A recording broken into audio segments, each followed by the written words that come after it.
Dear colleagues, dear friends, please take your seats.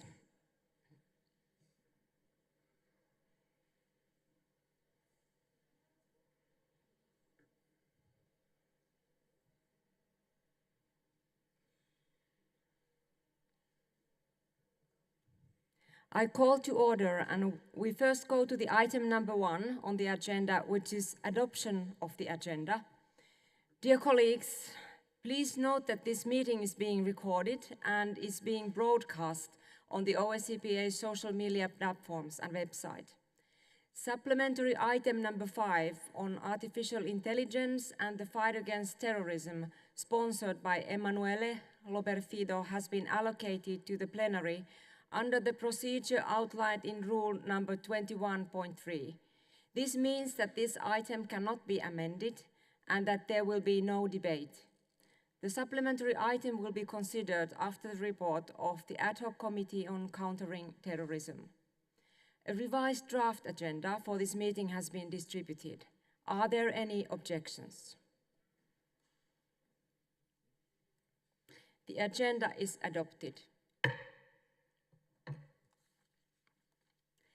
Let me inform all members that the speakers' lists are now closed.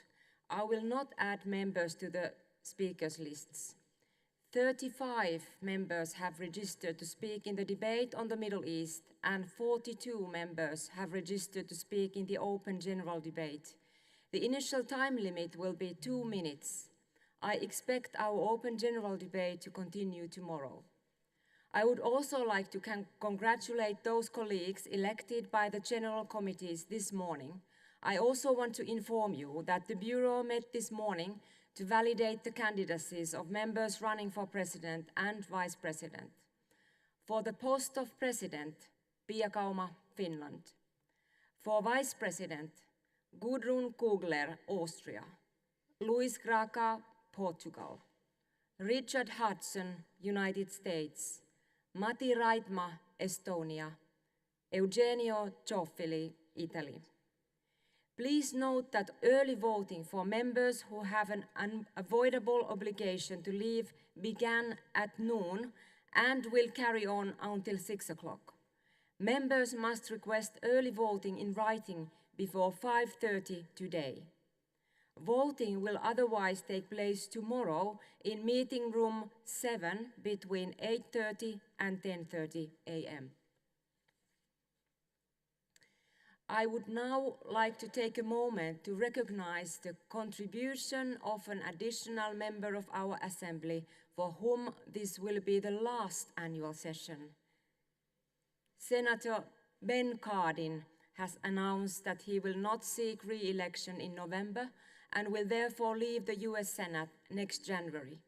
Senator Cardin has served as our special representative on anti-Semitism, racism, and intolerance.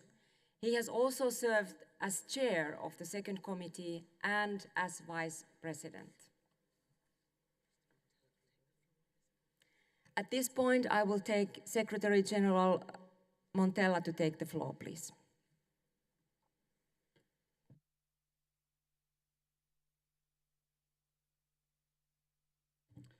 Thank you, Madam President. Actually, I'd like to invite you, Madam President, to join at this podium, and President Emeritus George Serratelli to also join me on the podium a second. Madam President. So, it's always sad to say goodbye to a colleague and a friend. Today we say goodbye to the longest serving member of the OSCE, Parliamentary Assembly. He has held public office for 58 years, never lost an election. I think some of us may want to seek advice and counseling. Member of his delegation to this Assembly for more than 30 years, attending more than 20 annual sessions, and very often as head of delegation. In our Assembly, he has served as member of the OSCE Bureau, chair of the second committee, served for 6 years as vice president, a strong and vocal voice in combating anti-Semitism, racism, intolerance as a special representative since 2015. He has made sure that our Assembly speaks out on the most important issues, including presenting the first resolution condemning the Russian brutal actions in Ukraine in 2014. Ladies and gentlemen, dear friends, please join me in welcoming Senator Ben Cardin.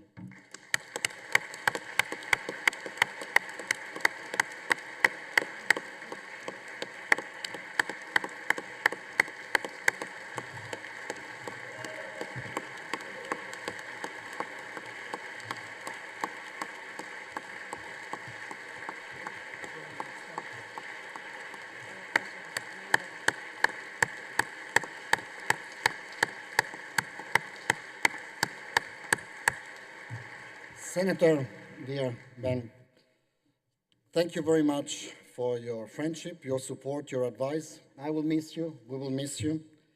You are leaving Parliament. I know you're not retiring. We will always count on your advice. You've been an example on how we should conduct ourselves in public service. So you have the floor to say a few things, and we have a little testimony for you. Please. Roberto, thank you very much for those very kind comments. I was trying to count up as to how many annual meetings I've attended. It's somewhere around 24, so I've been to many of these meetings in the past. But let me just underscore how important the work that we do here is for our country and for our people. I think back about my career and some of the issues I'm very proud about. We just had in the third committee the adoption of the supplementary item on anti-Semitism. I've been the special representative, as Pia has told you, on anti-Semitism, racism, and intolerance. And I think about how that agenda got started. And it got started right here at an annual meeting with resolutions that we adopted that brought attention to the scourge of anti-Semitism. It led to the Berlin Conference in 2004, but it was the Parliamentary Assembly that started it. And it's the Parliamentary Assembly that's kept that issue in the forefront, recognizing we still have a lot more work to do. And it's the Parliamentary Assembly that has shared the best practices and legislation that we've adopted in our various states, and it's the work that we do here. And then I think of Sergei Magnitsky.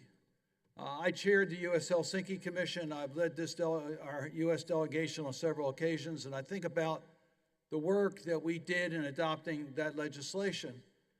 That legislation was adopted in the United States Congress. I authored the bill with the late Senator John McCain, and we made it global with my help of Senator Roger Wicker. We were able to get legislation passed, but it's through the Parliamentary Assembly that we were able to get that legislation understood in Europe and UK, and they passed their own versions thanks to the work we did here in the Parliamentary Assembly, and now that's one of the premier sanctions legislation to advance the agendas of the Helsinki on human rights.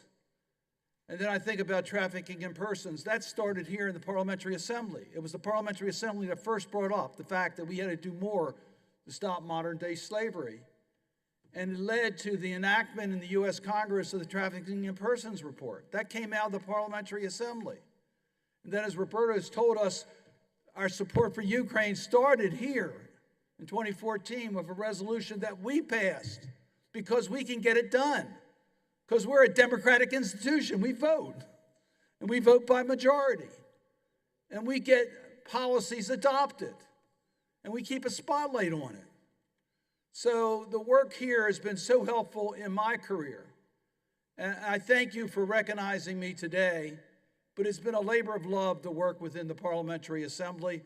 I now chair the Senate Foreign Relations Committee, United States Senate. My term does not expire until January of next year. The work that you're doing at this annual meeting will help direct what we're going to do in the Senate Foreign Relations Committee. So thank you for what you do. It's not easy to take time away to come together, to work together, but it makes a difference. We get things done, and I'm proud to have been part of this organization for these number of years. God bless.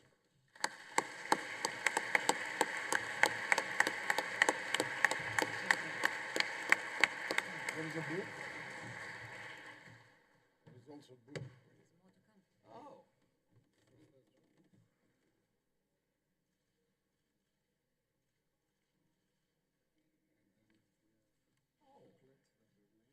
So nice. News from Copenhagen that quote you and your activities since you've been in the assembly. Oh my goodness. Your history in the assembly. All your history in the assembly. All the news from Copenhagen, all your press releases, and all the photos. You will find That's Something special. to read. That's special. No more.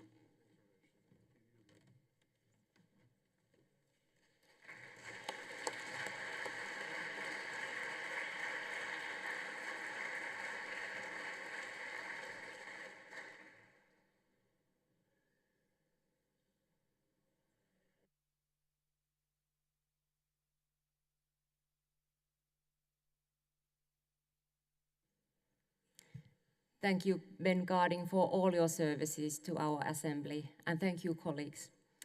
We then move on item number 2 on our agenda, which is reports on OSCE activities.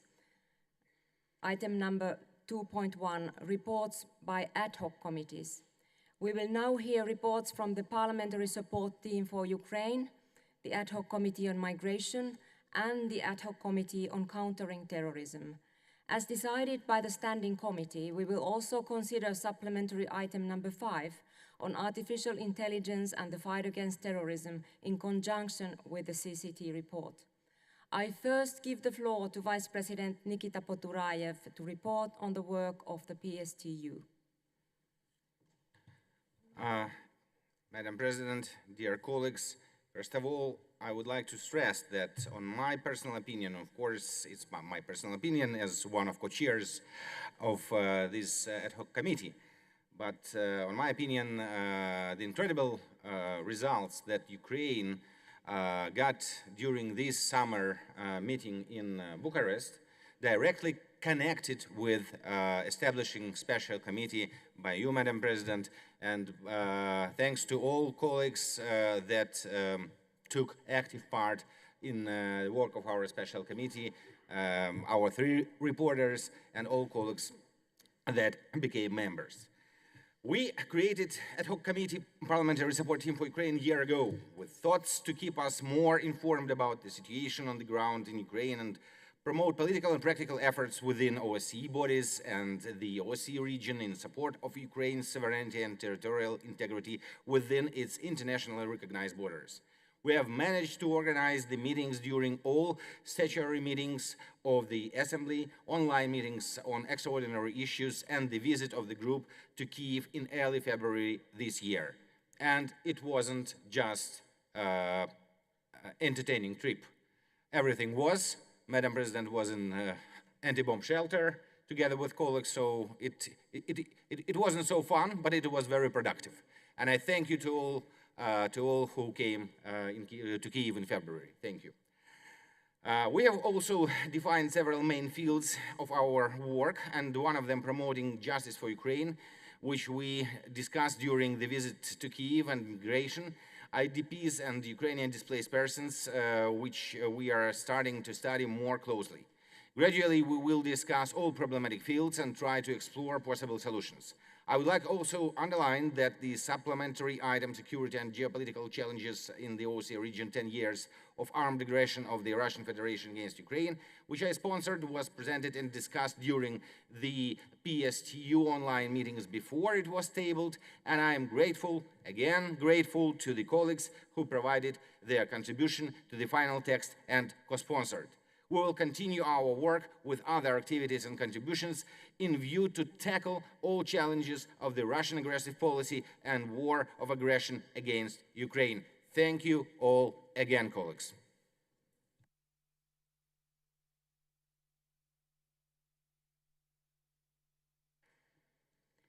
Thank you, Mr. Poturayev. There were no requests to comment. I give the floor to Vice President Daniela de Ridder on behalf of the Migration Committee. Daniela, you have the floor. Dear Madam President, Excellencies, dear colleagues, I have already shared my written report and will therefore share just a few highlights.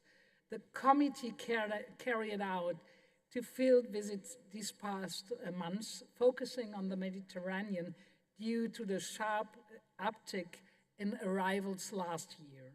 My deepest appreciation goes to Eugenio Safoli from Italy and Kemal Çelik from Turkey, and to their staff for hosting the committee and for putting together such comprehensive programs together with the International Secretariat.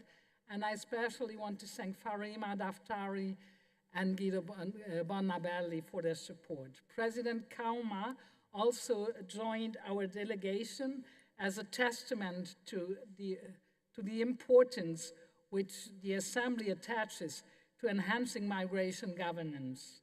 On Lampedusa, which accounted for 70% of irregular sea arrivals in Italy last year, we learned about how organized criminal networks exploit irregular migration flows to smuggle migrants across borders and traffic human beings. The Italian and Turkish authorities have made tremendous efforts to welcome large numbers of refugees and migrants and to save lives. Greece, Cyprus, and Spain, too, are at the forefront. We cannot continue to let a handful of countries bear the major part of responsibility for irregular migration. Solidarity, cooperation, and coordination should be the key guiding principles, dear colleagues, in addressing the challenges connected to irregular migration.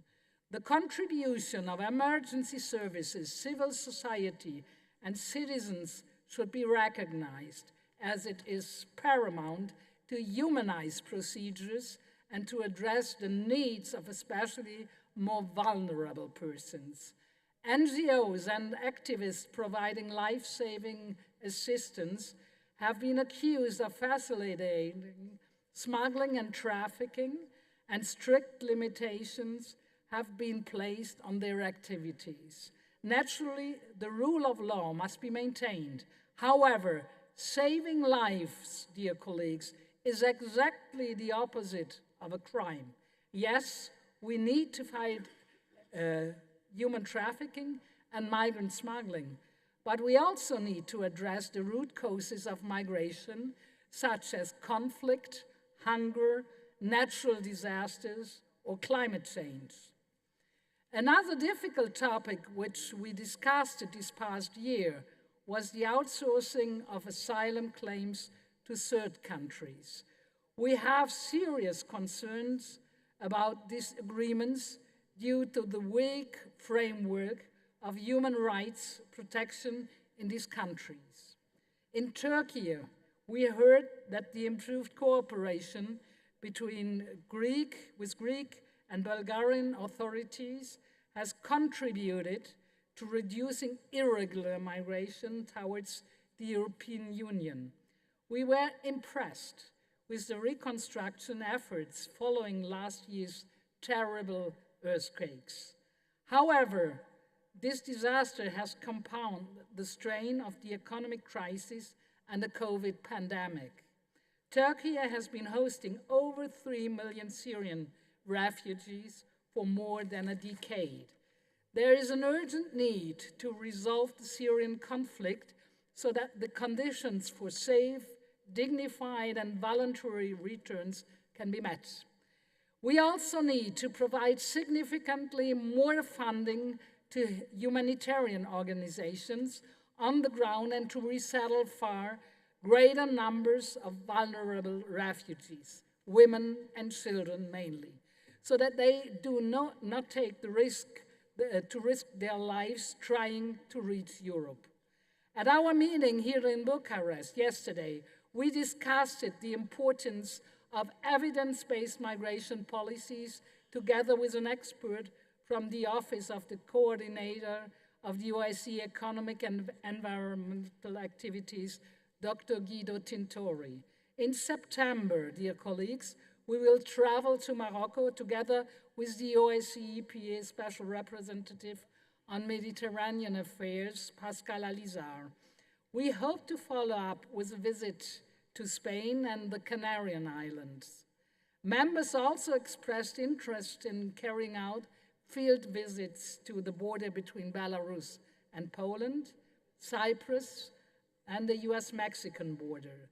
I am pleased to report that our resolution on strengthening safe and regular pathways for migration stimulated a lively discussion on how we can enhance migration management while ensuring that we do not lose sight of the individuals behind the statistics.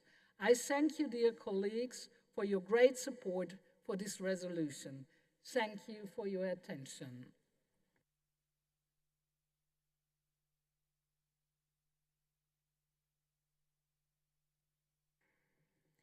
Thank you, Daniela. As there were no requests to comment, I will now give the floor to Mr. Kamil Aydin from Turkey on behalf of the Committee on Countering Terrorism.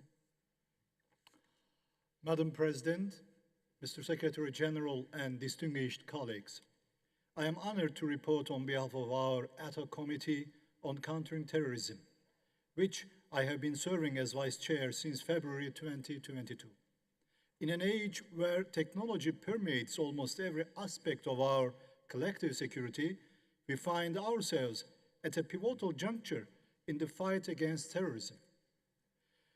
The incorporation of artificial intelligence into our counter-terrorism measures presents a landscape filled with promising opportunities and significant challenges.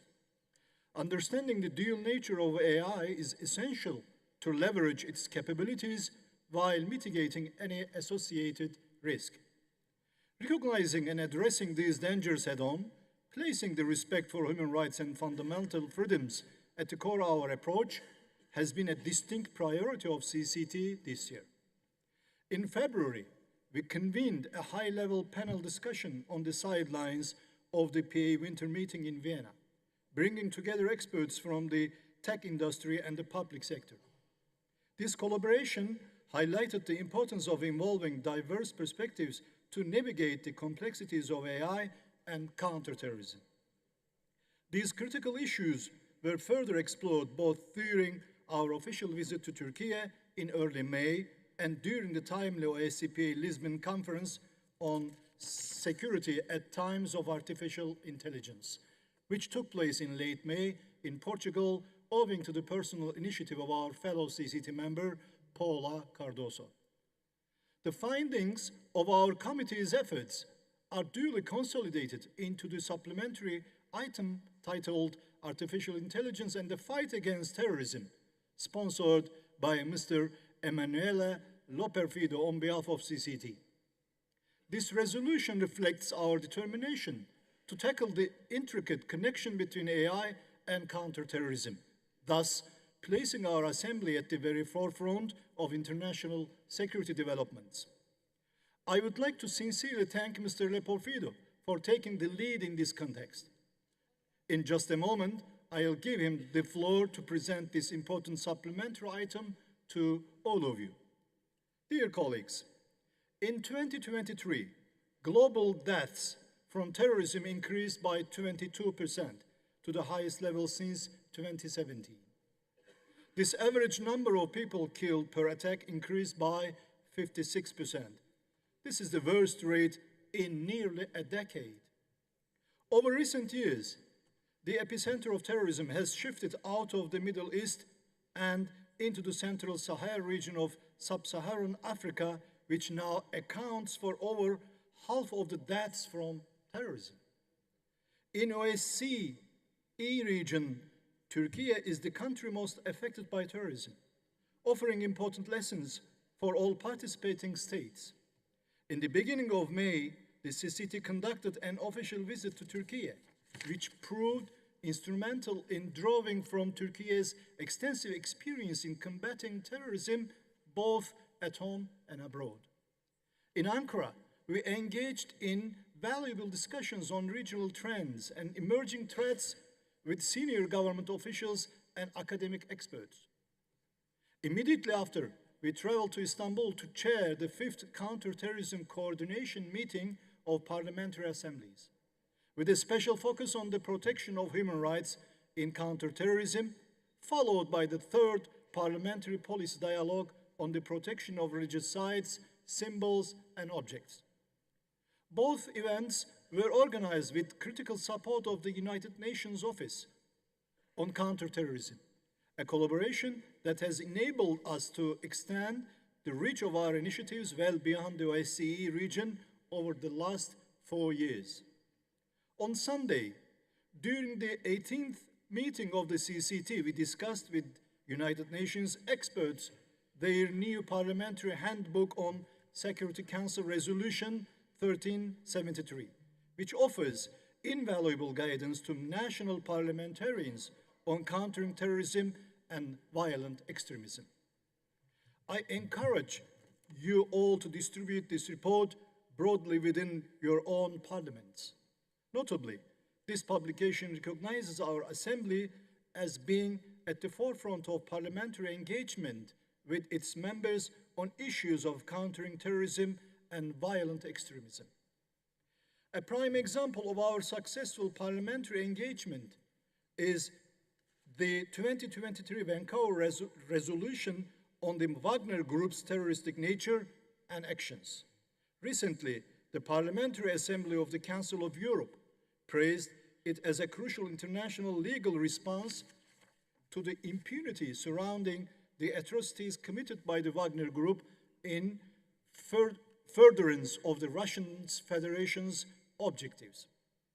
I think this is a remarkable achievement, demonstrating our ability to break new ground.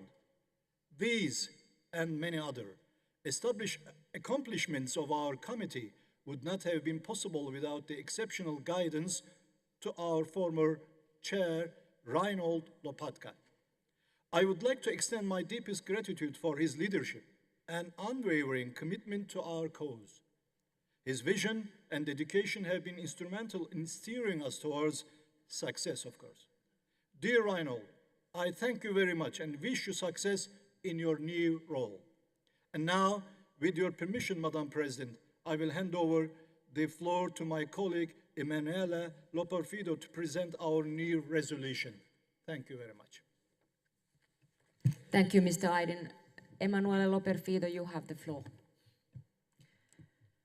Thank you, dear Camille, for the kind introduction and your diligent work as Vice Chair of the CCT. Dear Madam President, esteemed colleagues, in our rapidly evolving global security landscape, understanding both the promises of integration of artificial intelligence, AI, in counterterrorism and its potential misuse by terrorists for malicious ends is crucial. This dual focus presents opportunities and significant challenges.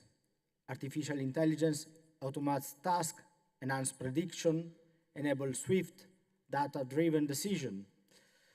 AI can analyze vast amounts of data to identify patterns in terrorist activities, such as financial transaction and communication records. It can detect changes in online behavior and flag suspicious activities for further investigation.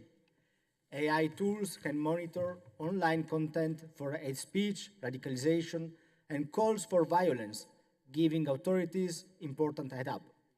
However, terrorists are increasingly adept at exploiting AI for their malicious purposes as well.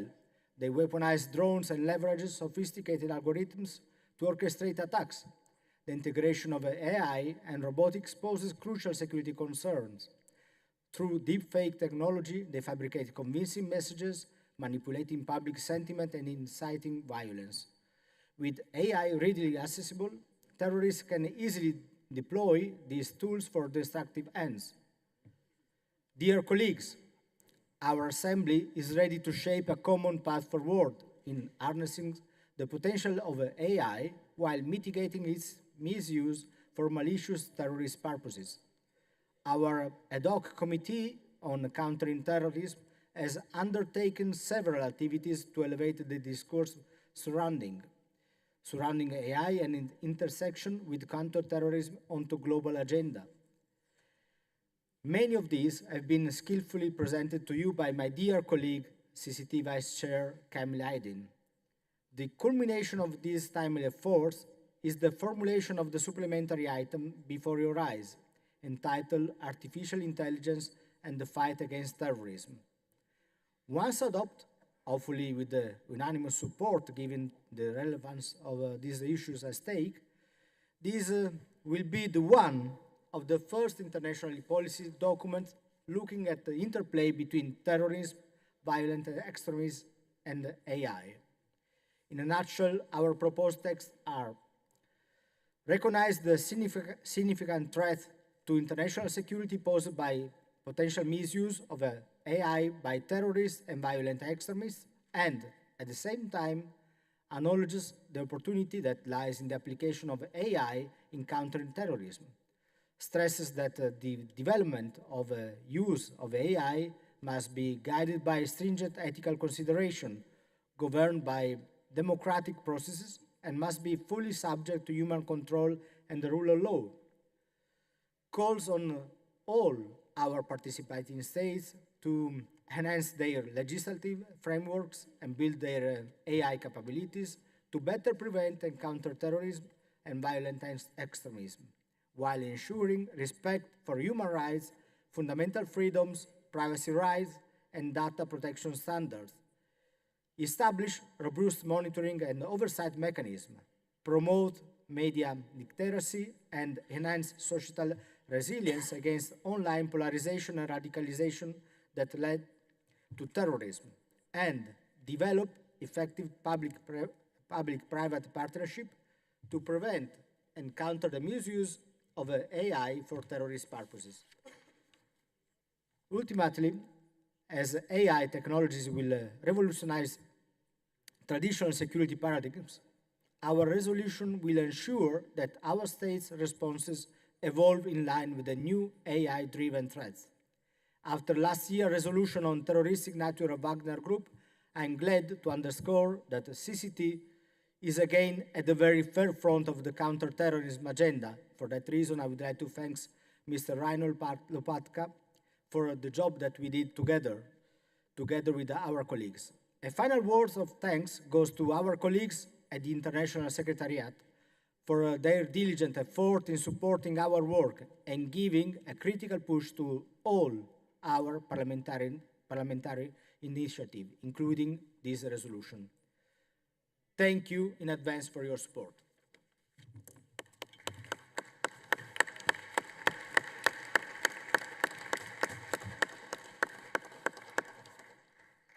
Thank you, Mr. Loperfido. There were no additional requests to comment. We will now proceed with the formal vote on supplementary item number 5. This supplementary item has been allocated to the plenary under the procedure outlined by Rule 21.3, as it had received no amendment. Please note that no further amendments can be tabled. I will give the floor to Emanuele Loperfido for up to 1 minute to advance the text, and then give 1 minute to any member against, followed by the vote. Mr. Loperfido, you have the floor. Dear Madam President, again, the target of this job has been to give relevancy to our committee, and that is why when there is an assembly, the most important thing is that the assembly has to be recognized by our country as an assembly that works. And it works when there is active participation, there is a well-structured agenda, and there is a concrete decision. So with this job that we did together, we made our best, and we hope we did, and we trust to have been beneficial to the member of this assembly and to our member state of the OSCE. So again, I would like to thank everybody that give this support to the supplementary item, and also to this assembly that is welcoming this supplementary item. Thank you. Does anyone wish to speak against supplementary item number 5?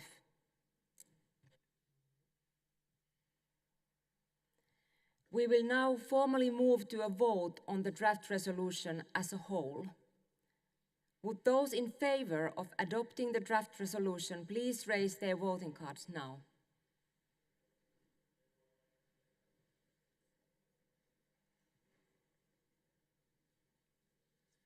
Thank you. And would those against please raise their voting cards?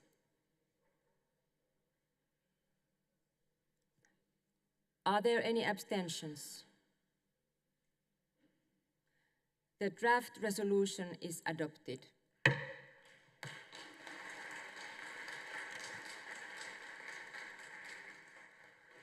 We now move to the item number 2.2, election observation activities. Since our winter meeting, we have observed the parliamentary elections and the second round of the presidential election in North Macedonia. I remind you that the statement of preliminary findings and conclusions is available on our website. I give the floor to Nicholas Samkaradze, who served as special coordinator for this election observation mission. Thank you. Dear colleagues, it was an honor to serve as a special coordinator of the International Election Observation Mission of the parliamentary elections in North Macedonia. And I would like to thank my dear colleague Karina Ödebrink for a great cooperation in leading the OSCE PA observer delegation, as well as all the observers who took time off their busy agendas to take part in the mission. Our OSCE PA delegation consisted of 72 observers, including 54 members of parliament from 25 different countries. Our observers were deployed throughout the country to assess election day proceedings, including in Skopje, Ohrid, Tetovo, Bitola, Struga, and Strumica. This mission was truly a joint effort and comprehensive undertaking as we closely worked with our partners from the OSCE ODIHR, the Parliamentary Assembly of the Council of Europe, and the European Parliament, and together deployed a total of 348 observers on election day. This high number of international observers testifies of the strong support of the international community to North Macedonia and its people. This year's presidential and parliamentary elections have taken place at a crucial time for North Macedonia. The country's EU path and the future of its accession process have dominated the contestants' discourse during the campaign, and the need for further reforms to improve the living standards of the population was highlighted by all. Furthermore, through our observations and discussions with electoral stakeholders, we noted a general voter dissatisfaction and disaffection with the political establishment, who cited a lack of will by both the government and opposition to address long-standing calls for comprehensive reforms. On the day following the elections, I presented our joint mission's conclusions. We concluded that the elections were competitive and fundamental freedoms were respected, but that the process remains insufficiently regulated. We found that the election legislation provides a suitable framework for holding democratic elections, but that persisting inconsistencies, gaps, and ambiguities compromise legal certainty and merit revision. We noted that the extensive and pluralistic campaign coverage in the media gave voters the opportunity to make an informed choice, but negative rhetoric and nationalistic slogans marred the otherwise stable pre-election period. We regretted that, with the notable exception of one presidential candidate in the runoff, campaigns featured few women political figures overall. Our mission concluded that the elections were organized effectively, but the frequent allegations of vote buying in the run-up to the elections affected confidence in the process. Finally, in the polling stations observed, the voting process was orderly, transparent, and assessed positively. However, in several instances, election boards did not fully adhere to the prescribed procedures during the vote count. This is the overall picture. Our full statement is available, and unless there are any questions, I will not go into further details. ODIHR's final report on the election will be published in the coming months, and as usual, will include a set of recommendations, including priority ones, that we hope will be used as a tool to bring the country's electoral framework further in line with international standards for democratic elections. As colleagues and friends, the OSCE PA stands ready to support the authorities of North Macedonia in this process, and I would like to thank them once again for their cooperation during the mission. Finally, I want to thank you all, dear colleagues, who took part in the mission, for your dedication to our important observation work. Thank you very much.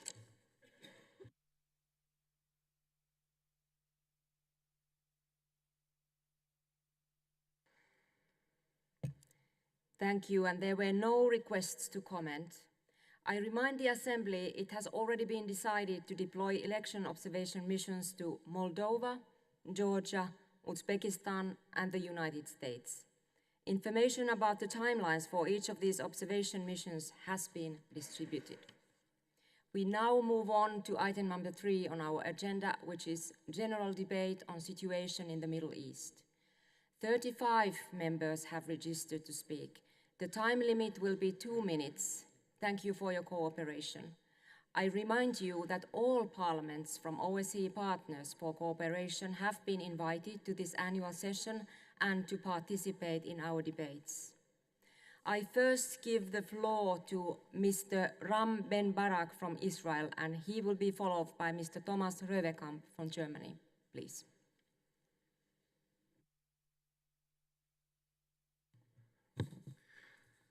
Thank you. The event of the 7th of October 2023, when 3,000 highly trained Hamas terrorists crossed the border and invaded Israel, murdered 1,500 people, 240 people were kidnapped to Gaza, including a 4-month-old baby. At the same time, Hezbollah joined Hamas and started to bomb the north of Israel. Remember that and never forget it. If you ask yourself what Israel is doing now, Israel is defending herself against this evil. While we are talking about security and living safely in the Middle East, and maybe in the entire world, we must understand that the main country influencing what is happening is Iran. At this time, there are more than 20 terror attacks that have been planned by the Iranians and would have been executed by their proxies all over the world. While we are speaking, 120 hostages are still being held captive by the terror organization Hamas, which is supported by Iran. While we are talking here, Hezbollah, also supported by Iran, is fighting thousands of missiles at Israel. If we truly want to live in a secure world, we must all unite against Iran. We support all the terror activity in Israel and around the world. Without Iran, there will be no armed Hezbollah. There will be no armed Hamas and no armed Islamic Jihad. So I ask all of you to put aside the unimportant interests and let unify against terror and the country that support terror. This is our common interest. We must understand that the radical Shia regime in Tehran and the radical Islam in the Sunni country are the main terrorism problem that we must face. Now imagine what will happen when Iran will become a nuclear power. In this case, nothing will stop her. This is our duty to stop Iran, because we know that there is an Iranian plan to destroy Israel. That is why they built Hezbollah. That is why they built Hamas. That is why they built the Shia militia in Syria and Iraq. And that is why they want nuclear capability. We will never agree to that. And until you agree to join us in fighting Iran, at least understand that we are fighting your war. Thank you.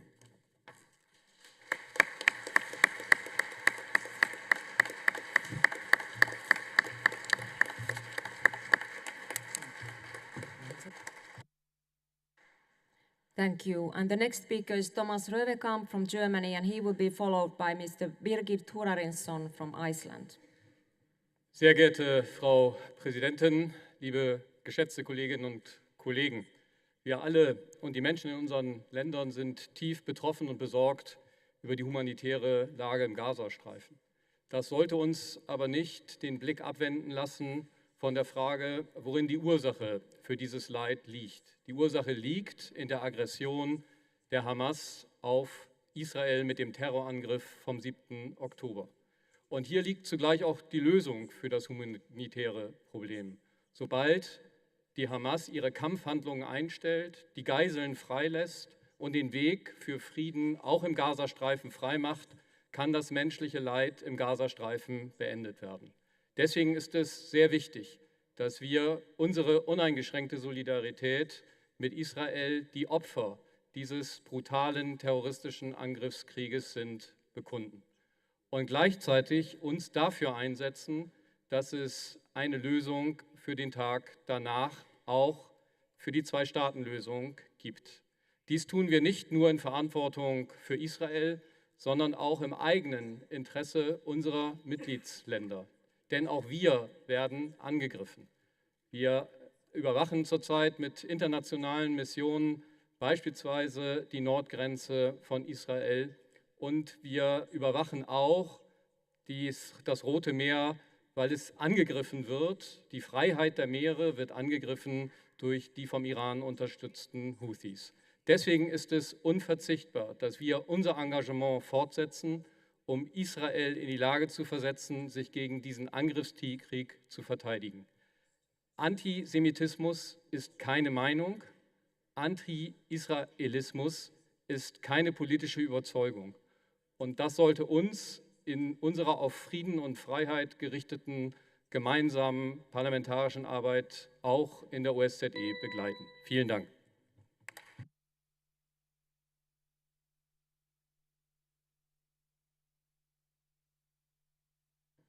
Thank you. And next speaker is Birgir Torarinsson from Iceland, and he will be followed by Ms. Irina Gerashenko from Ukraine. Madam President, the brutality of Hamas' October 7 massacre shocked us all. The Hamas leaders have stated that they knew very well of the consequences of the terrorist attack on Israel for their own people. They also said that Palestinian lives must be sacrificed in order to win Israel. Did they ask the people of Gaza if they were willing to sacrifice their lives? No, they didn't. Death of civilians in a war is a human tragedy.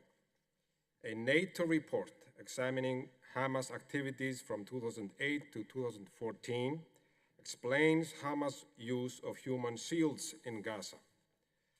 Hamas has also committed grave breaches of law of armed conflict by seizing Israeli civilians as hostages. Hostage-taking to compel a third party to do or to abstain from doing an act, as Hamas continues to do, is a war crime. Palestinians trapped in Gaza in the grip of brutal terrorist group that brooks no opposition to its unpopular misrules has no say in whether to start this war. Yet it is civilians who suffer most for Hamas' choice, for Hamas' self-interest. Madam President, after October 7th, I had a meeting with the Palestinian minister in Ramallah. He stated that this is the last chance to find a peaceful solution. He hopes that this is the last war. He also stated that the West will not work with Hamas if they stay in power. This war, this devastating humanitarian crisis can come to an end today if Hamas terrorists will lay down the weapons and free the hostages. Abraham Lincoln once said, "There is nothing good in war except its ending." This war, this suffering of innocent people must come to an end now. And this war must be the end of Hamas' rule in Gaza for the sake of the Palestinian people.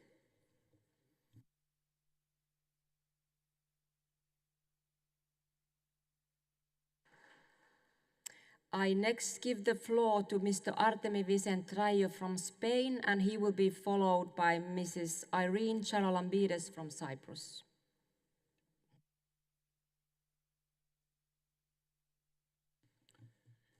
Madam President, dear colleagues, civilization is dead in Palestine.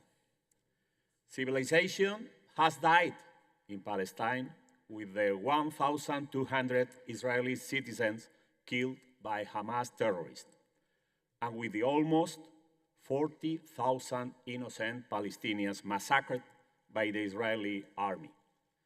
Hamas committed a disgusting massacre of innocent Israeli citizens.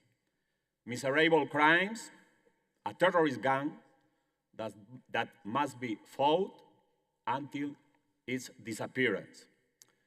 But the government of Israel has multiplied by 30 the blood that floods Gaza today.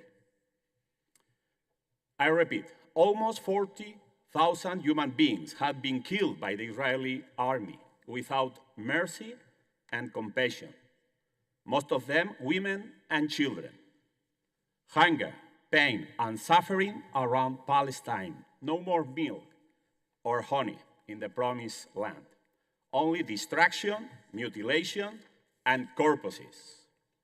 The cradle of civilization has become the tomb of reason. The government of Israel has gone far beyond the legitimate right of defense. It has undertaken a revenge without limits, disregarding boundaries that decency and law impose. The government of Israel has violated the international law flagrantly, disobeying the International Criminal Court and committing what is already evident, a crime against humanity. And with shame, we have to recognize that while this is happening, most of the international community is looking the other way or are not opposing. But this cannot continue. We must demand loud and clear the end of the massacre. We must claim to judge those who have committed this barbarity. And finally, we must build a future of peace that will only be founded on the existence of two states that coexist peacefully, Israel and the state of Palestine. Thank you.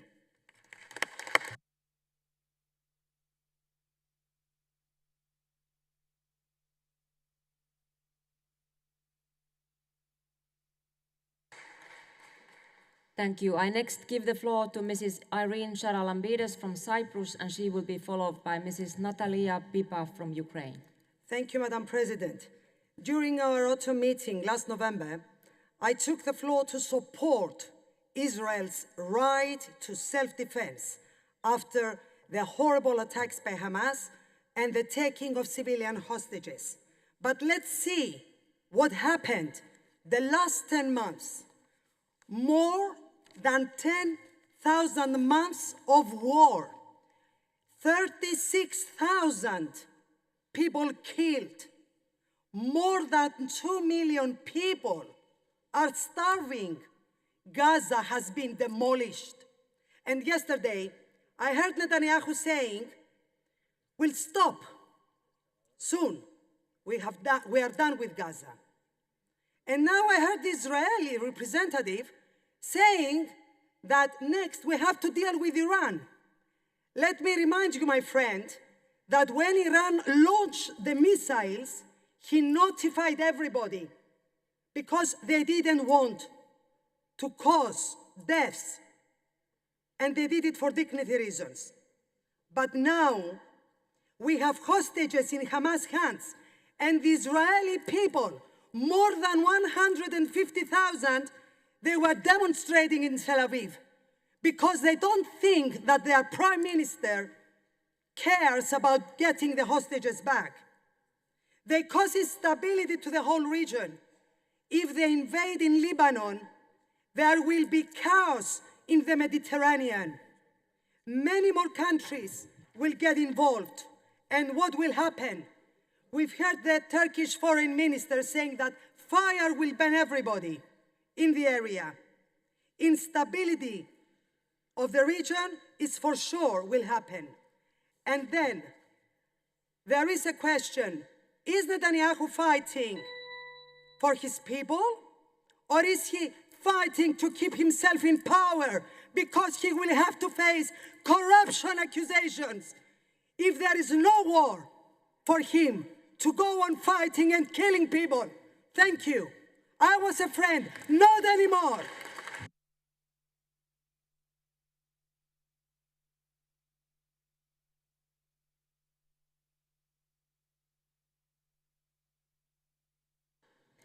Thank you. And now give the floor to Mr.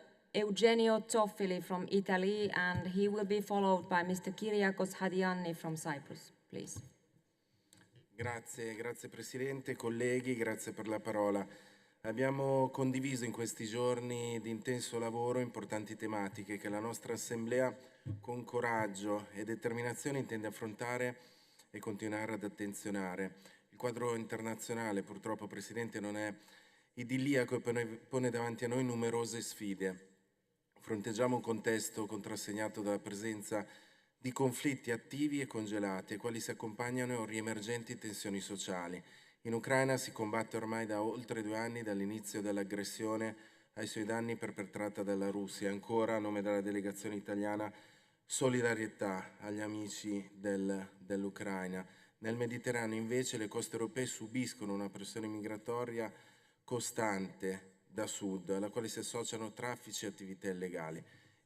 Il vile attacco di Hamas ai danni di Israele dal 7 ottobre scorso ha aperto un altro fronte in Medio Oriente, espandendo la minaccia del terrorismo in un'area già oltremodo sensibile e acuendo sentimenti antisemiti che dobbiamo contrastare. Sulla delicata situazione in Medio Oriente dobbiamo continuare a lavorare insieme e supportare un efficace processo di negoziazione e di pace che abbia come obiettivo la fine della guerra e una soluzione a 2 Stati. In questo scenario difficile dobbiamo chiederci tutti di cosa abbiamo bisogno e quale contributo possa offrire la nostra Assemblea parlamentare.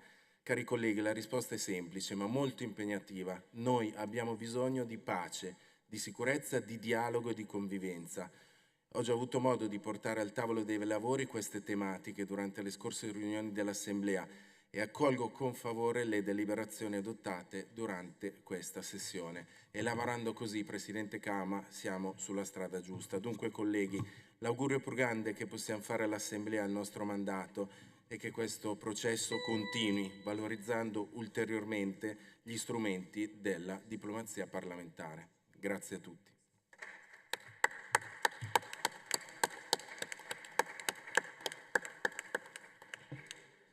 Thank you. I now give the floor to Mr. Kyriakos Hadianni from Cyprus, and he will be followed by Mr. Selami Altinok from Turkey. Thank you, Madam President. The situation in the Middle East is worsening more and more day by day. At a crucial moment like this, it is vital to be clear on our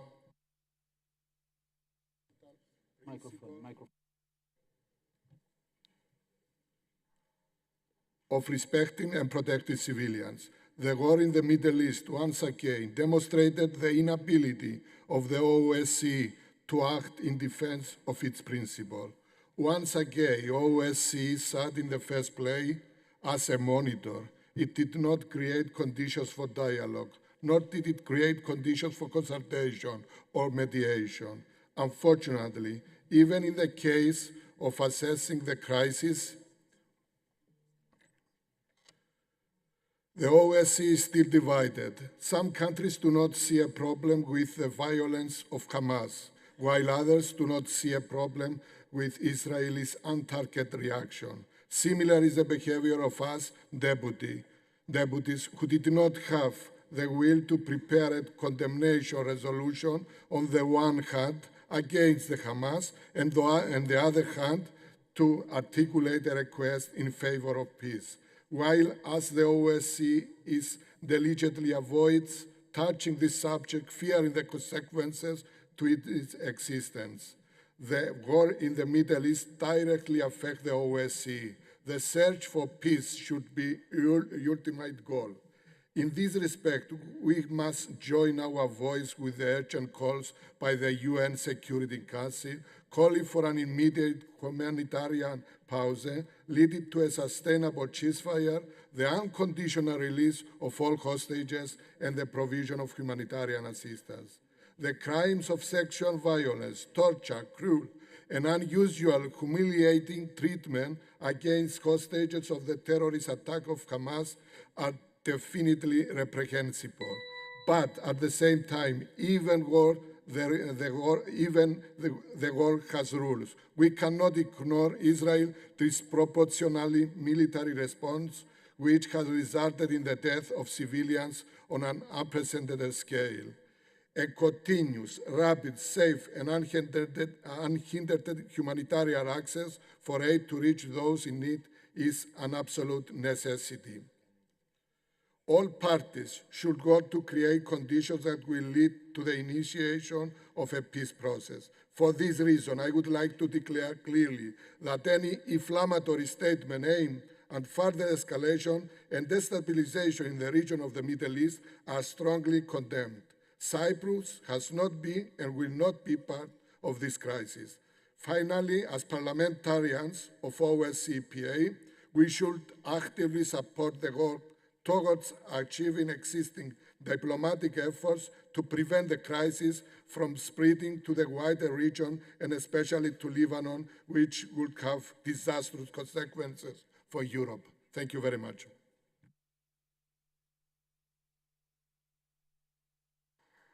Thank you, and let's try to respect the 2-minute limit for the speech. Next speaker is Mr. Selami Altinok from Turkey, and he will be followed by Mrs. Anna Bilotti from Italy. Evet, Sayın Başkan, değerli meslektaşlarım, bazı arkadaşlarımızı dinlerken sanki dünyada değil uzayda yaşıyormuşuz gibi algı oluşuyor. İsrail'de şu anda Gazze'de 40.000 insan öldü. Çocuk, kadın, erkek demeden 40.000 insanı Netanyahu bombalarıyla, silahlarıyla öldürdü, öldürmeye devam ediyor. Distinguished Chair, dear colleagues, after I listened to some of the speeches, I felt as if I am living in space. In Israel, in Gaza right now, Israel murdered more than 40,000 women, children, and Netanyahu bombed all those innocent civilians.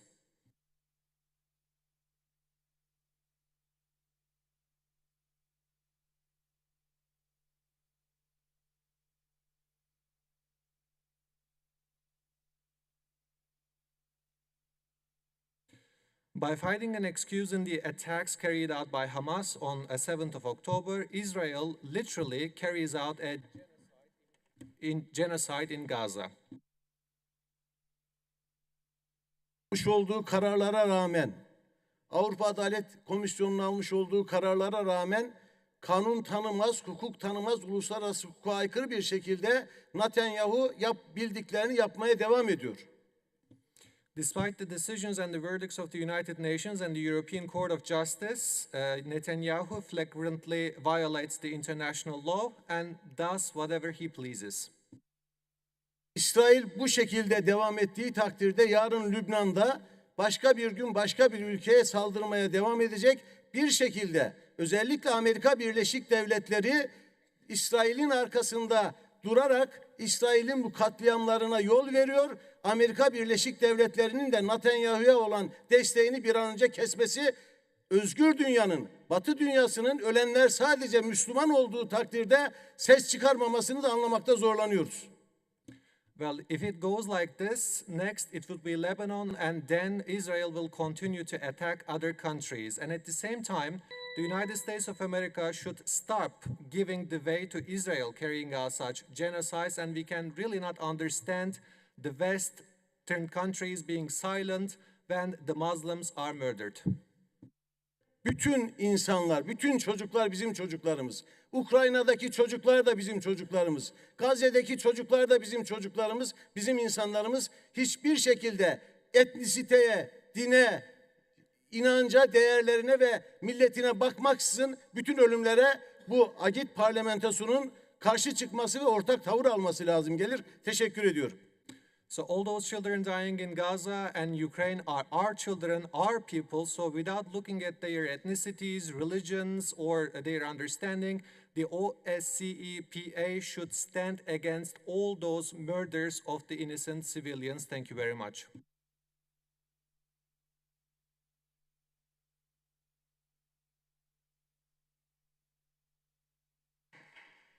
Thank you. And the next speaker is Ms. Anna Bilotti from Italy, and she will be followed by Mr. Chikos Tsenekis from Cyprus.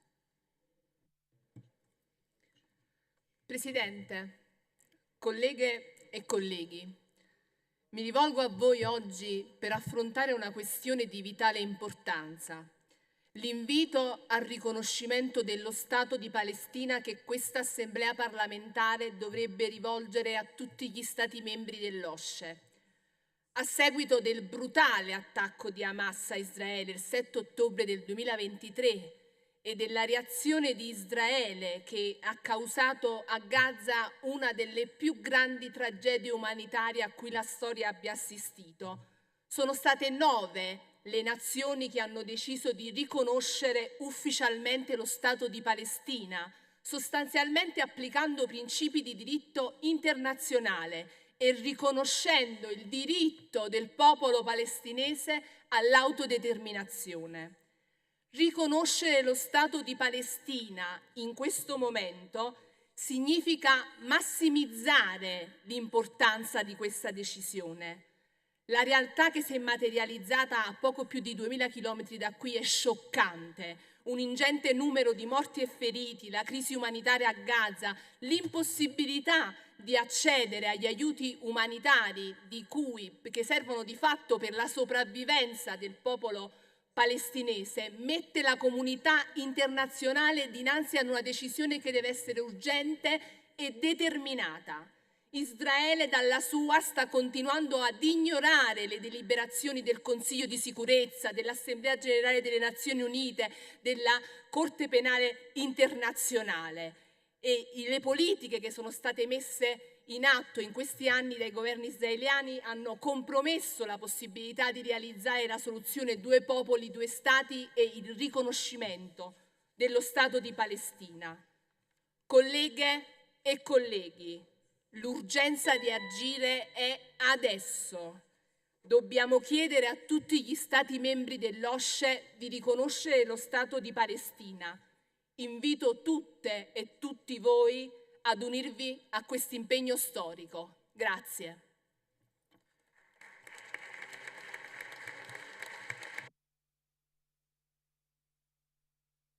Thank you. And the next speaker is Mr. Christos Senekis from Cyprus, and he will be followed by Ms. Pauline O'Reilly from Ireland. Thank you, Madam President.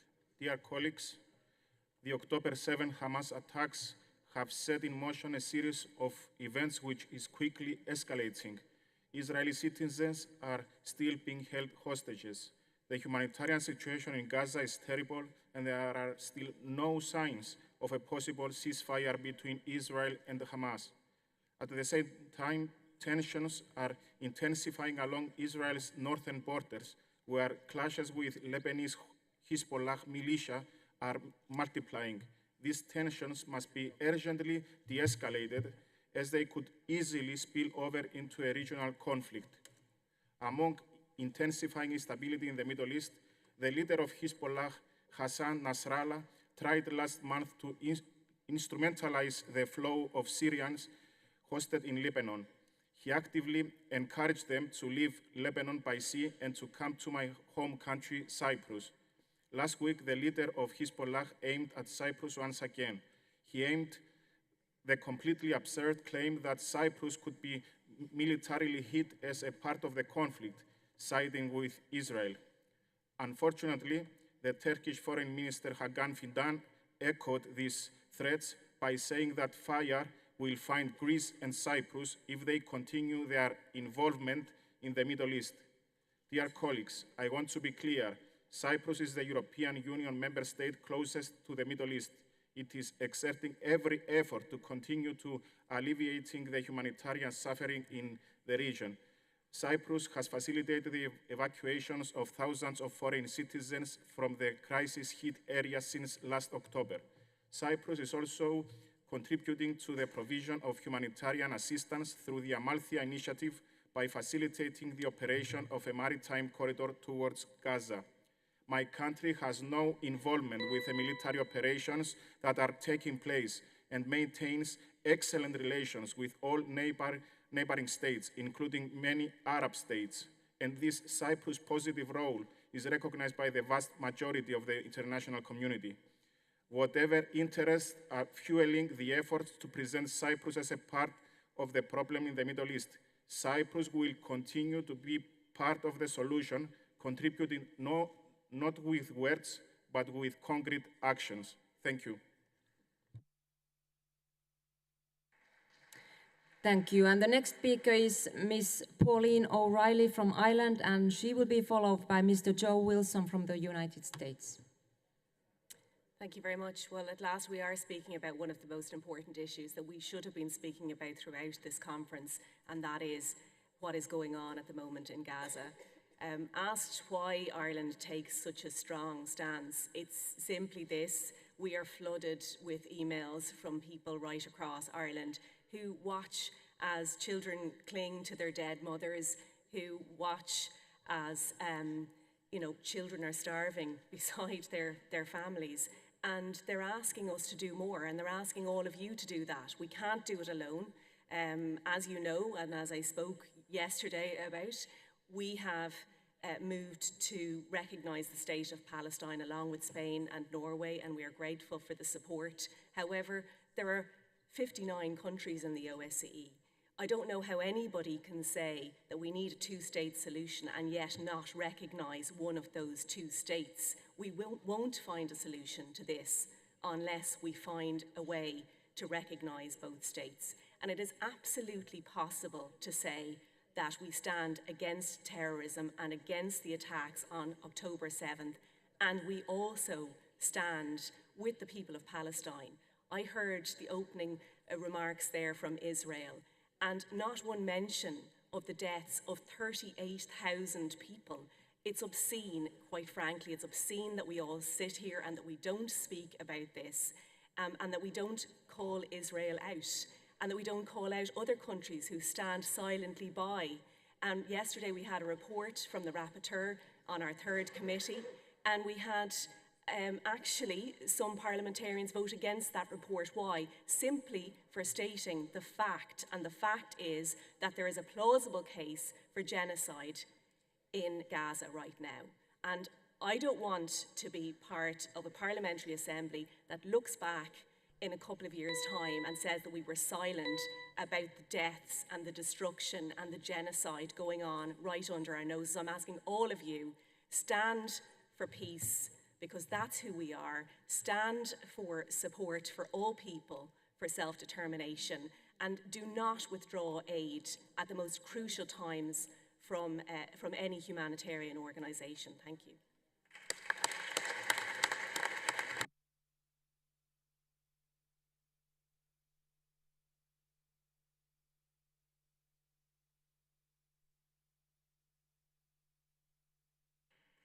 Thank you. I now give the floor to Mr. Joe Wilson from the United States, and he will be followed by Mr. Tom Clonan from Ireland. Thank you, Madam President. Madam President, colleagues, the dream of peace in the Middle East will not be realized until the world recognizes the oppressive regime in Tehran, destabilizing role in the region. From the October 7th Hamas mass murderous terrorist attack on Israel, to the Houthi disruption of maritime traffic in the Red Sea, to the atrocities of the Syrian dictator Bashar al-Assad, to the Hezbollah fragility of the Lebanese state, which has resulted on January 28, 3 Americans being killed, all roads lead to Tehran. Clearly, these are the extent of an octopus with Iranian puppets of Hamas, Houthi, and Hezbollah. With Tehran's direct support of and encouragement, Hamas, with its covenant to kill all Jews in the world, they did achieve killing 1,100 Israelis on October 7th and kidnapped 250 persons that same day. Many have dual OSCE and Israeli citizenship. And it's really perfectly clear to me that Hamas is sacrificing human shields. Additionally, but for Hamas attacks, there would be no deaths. Additionally, all countries under international law can defend themselves from rocket attacks, as is occurring from Rafah even today. Because of Iran, Hezbollah menaces Israel every day. With Iranian assistance, the Houthis use technology to attack container ships in the Red Sea, which is a direct threat to the transit of the commerce with South Korea, Japan, and India. Meanwhile, Iran is advancing nuclear blackmail, which provides for harboring genocidal intent toward the state of Israel with developing ICBMs that can strike the entire OSCE region and risk, indeed, the chant of death to Israel, death to America. With this, we should be standing with the people of Israel, and I urge support for the people of Israel who are valiantly defending themselves. I yield back.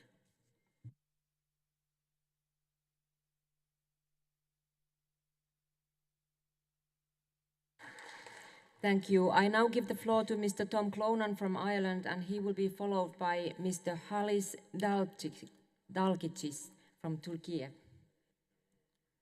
Thank you. I condemn without reservation the genocidal attacks by Hamas on October 7th and those that continue today by committing war crimes on a daily basis, by holding hostages, by firing missiles into Israeli territory. And I also condemn without reservation the genocidal and appalling crimes of Hezbollah headed up by Sheikh Nasrallah.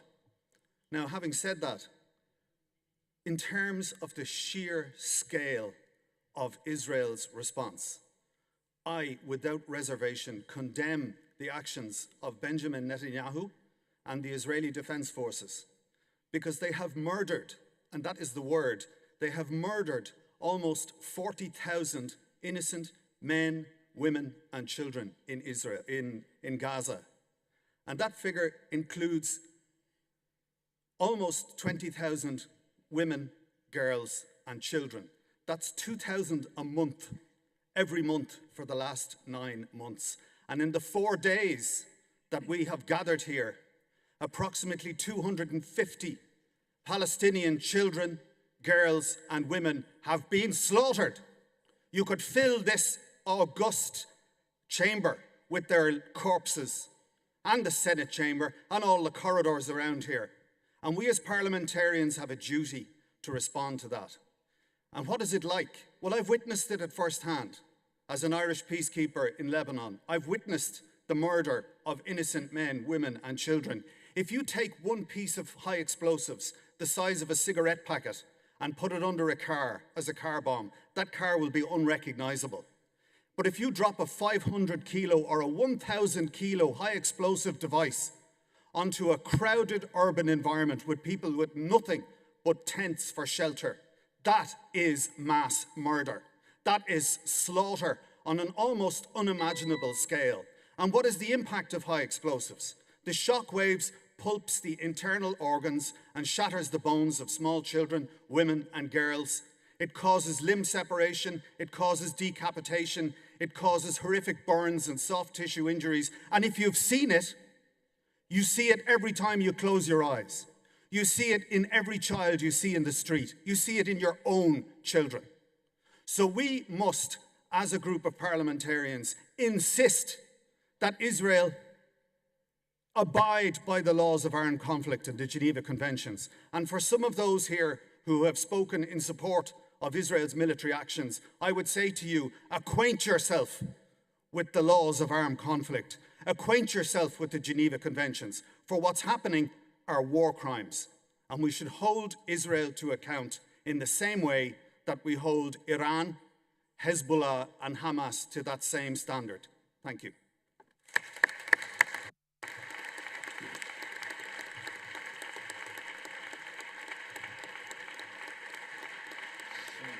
Thank you. Our next speaker is Mr. Halis Dalgilis from Turkey, and he will be followed by Mr. Michele Muratori from San Marino. Sayın Başkan, değerli meslektaşlarım, sizleri saygıyla selamlıyorum. Filistin ve Gazze meselesi Ekim ayında ortaya çıkmış bir mesele değildir. Mazlum Filistin halkına yönelik baskı ve zulüm 80 yıldır devam ediyor. Bugün itibariyle tarihin gördüğü en kötü noktaya ulaştı. Toprakları dışında yaşamak zorunda kalan milyonlarca Filistinliye kendi topraklarında bombalar ve açlıkla ölmeye mahkum edilen 2 milyon Gazze'li daha eklendi. Mazlum insanlar öldürülüyor. Okullar, hastaneler, ibadethaneler, kültürel miras yok ediliyor. Bir ülke, bir halk tarihten siliniyor. Uluslararası mahkemeler er ya da geç bunu soykırım olarak tescil edecek. İnsanlık vicdanı zaten hükmünü çoktan verdi. İsrail tarafında şimdi de Lübnan ve Lübnanlılara açıkça tehditler savruluyor. Buradan tüm katılımcıları uyarmak istiyorum. İsrail sadece Orta Doğu'yu değil, tüm dünyayı uçuruma sürüklüyor. İsrail'e dur demek için gecikilen her saniye göç dalgalarını, gıda krizlerini, enerji darboğazlarını ve hatta savaşları sizlerin kapılarına kadar getiriyor. İsrail'i protesto ettikleri için sizin ülkelerinizde protestodan dolayı gözaltına alınan halklarınıza lütfen kulak verin ve insanlık vicdanı İsrail'in lobisinden daha güçlüdür. Mazlumların isyanı İsrail'in lobisinden de yalanlarından da daha güçlüdür. Saygıyla selamlıyorum. Distinguished Chair, distinguished colleagues, the Palestinian issue and Gaza have not just emerged only this October. The oppression and persecution towards Palestinians have been going on for 8 years now. As of today, it has reached its worst point in history. Another 2 million Gazans have been added to the millions of Palestinians who are forced to live outside of their land, condemned to die either by bombs or by starvation. Innocent people are being killed. Schools, hospitals, places of worship, cultural heritage are being destroyed. A country, a nation is being erased from history. The international courts will sooner or later recognize this as genocide, but the conscience of humanity has already passed its verdict. It is now Lebanon and the Lebanese people openly threatened by Israel. I would like to warn all participants that Israel is dragging not only the Middle East, but the whole world into the cliff. Every second you take, every second you delay stopping Israel brings waves of migration, food crisis, energy bottlenecks, and even wars to your very doorstep. And there are those people of conscience, who have been repressed for protesting against Israel. So listen to their voice and stop Israel. We believe that the lobby of humanity is bigger than the lobby of Israel. We believe that the lobby of humanity and those innocent people is bigger than humanity. Thank you very much. Thank you. And the next speaker is Mr. Michele Muratori from San Marino, and he will be followed by Mr. Shane Cassels from Ireland. Thank you, Madam President. La situazione in Medio Oriente, in particolare il conflitto israelo-palestinese, è estremamente complessa e richiede una valutazione equilibrata di tutte le parti coinvolte. Da una parte è innegabile che chi governa la striscia di Gaza sia Hamas, un'organizzazione considerata terroristica da molti paesi, inclusa chiaramente l'Unione Europea. Hamas riceve supporto da paesi e gruppi che hanno dichiarato apertamente di voler eliminare Israele. Questo contesto rende particolarmente difficile qualsiasi processo di pace e complica ulteriormente le vite dei palestinesi sotto il loro controllo.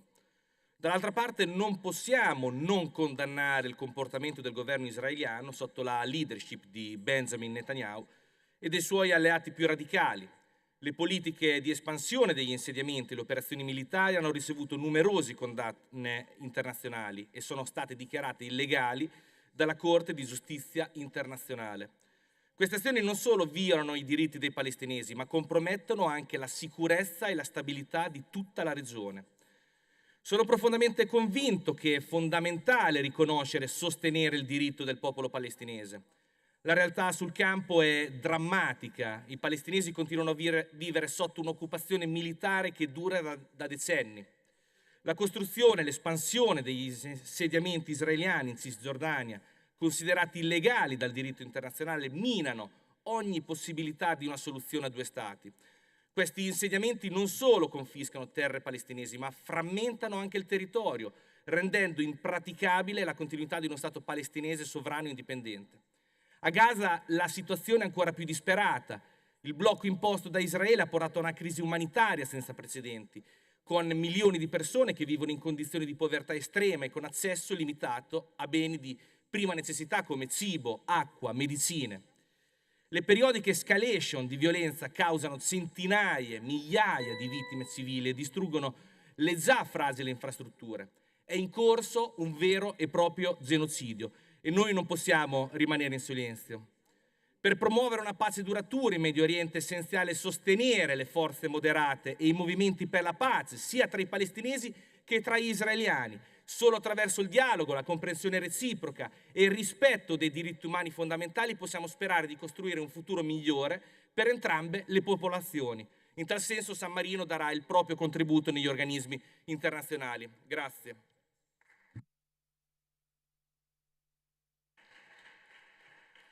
Thank you. The next speaker is Mr. Shane Cassels from Ireland, and he will be followed by Mr. Sokratis Famellos from Greece.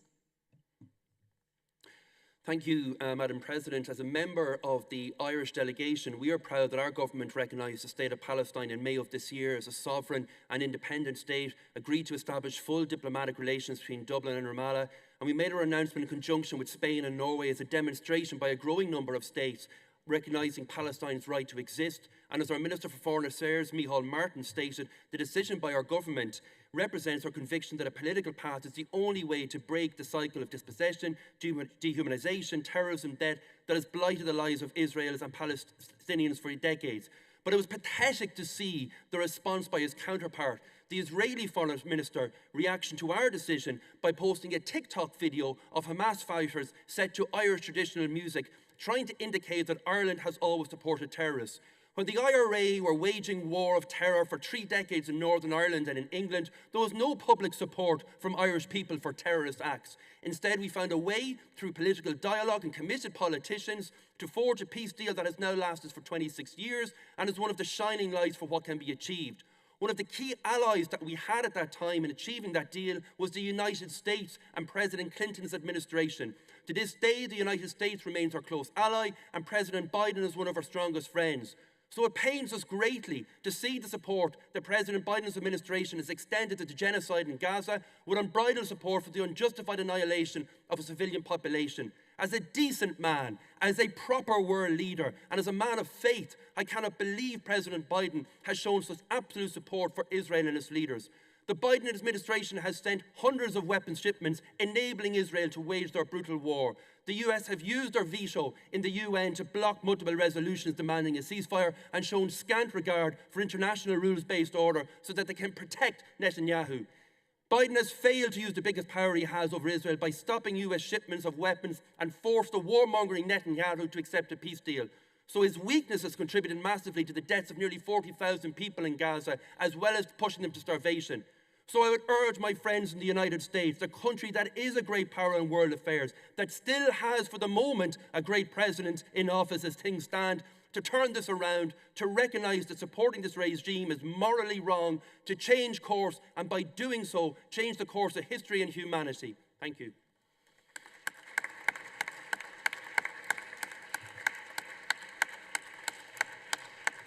Thank you. I now give the floor to Mr. Sokratis Famellos from Greece, and he will be followed by Mr. Wilhelm Junnila from Finland.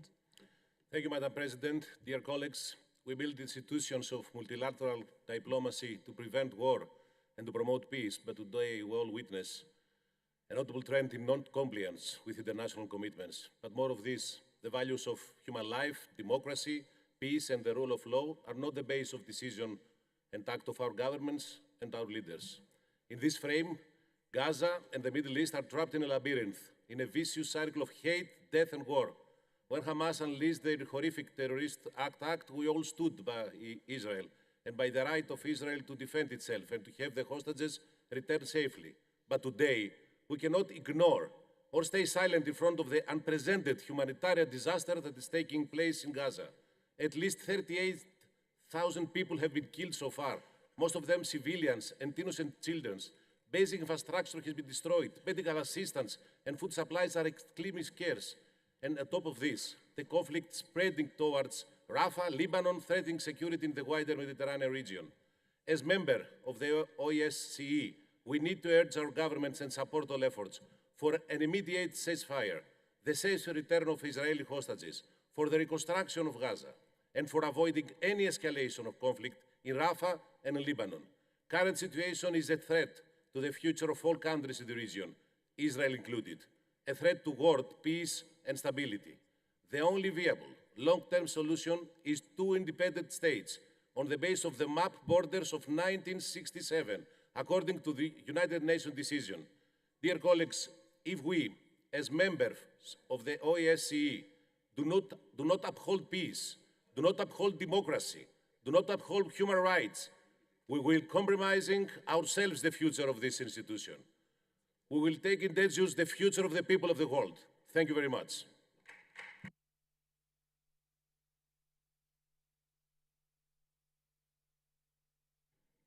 Thank you. I now give the floor to Mr. Wilhelm Junnila, and he will be followed by Ms. Christina Michaud from Canada.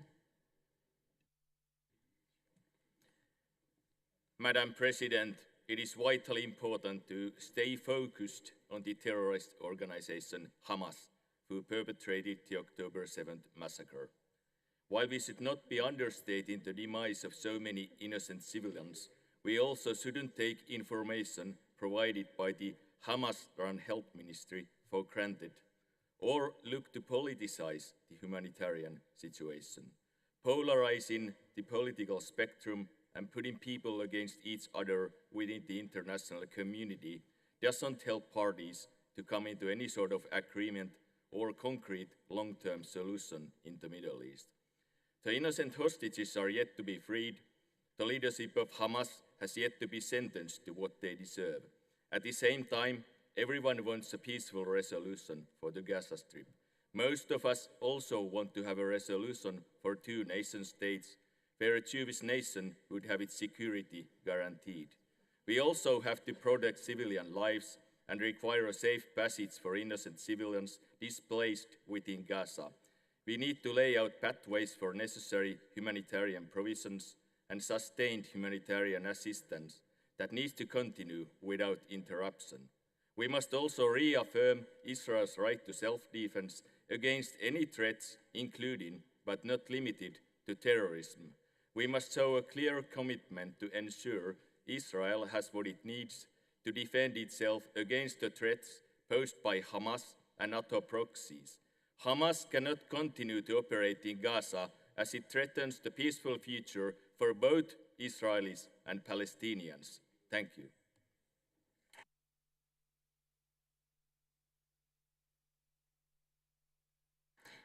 Thank you. The next speaker is Ms. Christina Michaud from Canada, and she will be followed by Mr. Matt Carthy from Ireland.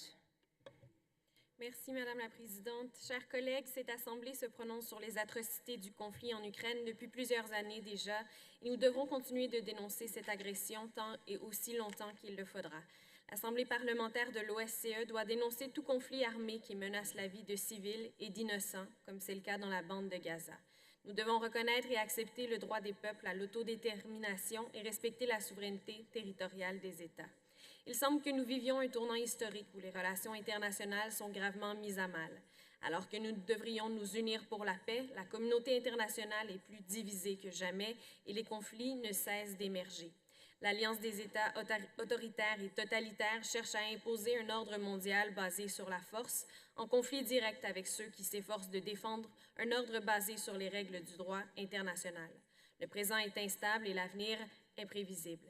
La situation au Moyen-Orient est chaotique. Les hostilités persistent entre l'armée israélienne et le Hamas pendant que le peuple israélien et les civils à Gaza en souffrent affreusement.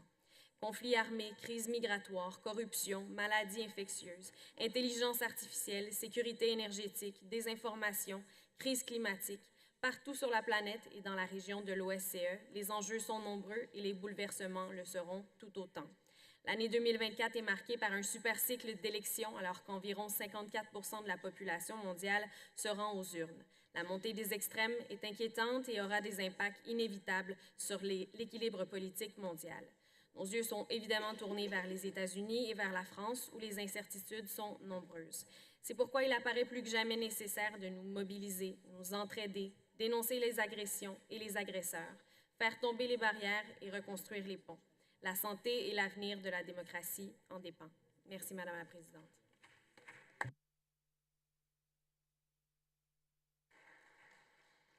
Thank you. And the next speaker is Mr. McCarthy from Ireland, and he will be followed by Mr. Ben Cardin from the United States. Thank you, Chair. I have a fear for multilateralism and for international law because of the lack of consistency that we see in organizations such as the OSCE to breaches of international law. We should all be united in condemning, for example, Russia's illegal actions in invading Ukraine. We should all be united in condemning Hamas's breaches of international law on October the 7th. But we should also recognize that history didn't begin on October the 7th, and that the war crimes of that day provide no justification for the war crimes that have been committed by Israel every single day since. If we are to have any credibility in the world and truly play a part in actually resolving conflicts and creating viable peace processes, then we have to be consistent in our demand that international law is adhered to. If we turn a blind eye, as the world has done for decades, to occupation, to annexation, and to an apartheid regime that has been imposed on the people of Palestine, then we cannot say with any credibility that we favour a two-state solution. The only way that we can deliver a two-state solution is if we demand adherence to international law, if we demand an end to the occupation, an end to the annexation, an end to the settlement expansions, and in the immediate instance, an end to the bombardment against the innocent men, women, and children of Gaza. That is the only way that organizations such as the OSCE can play a really constructive role in developing the world that we claim we want to see. Thank you.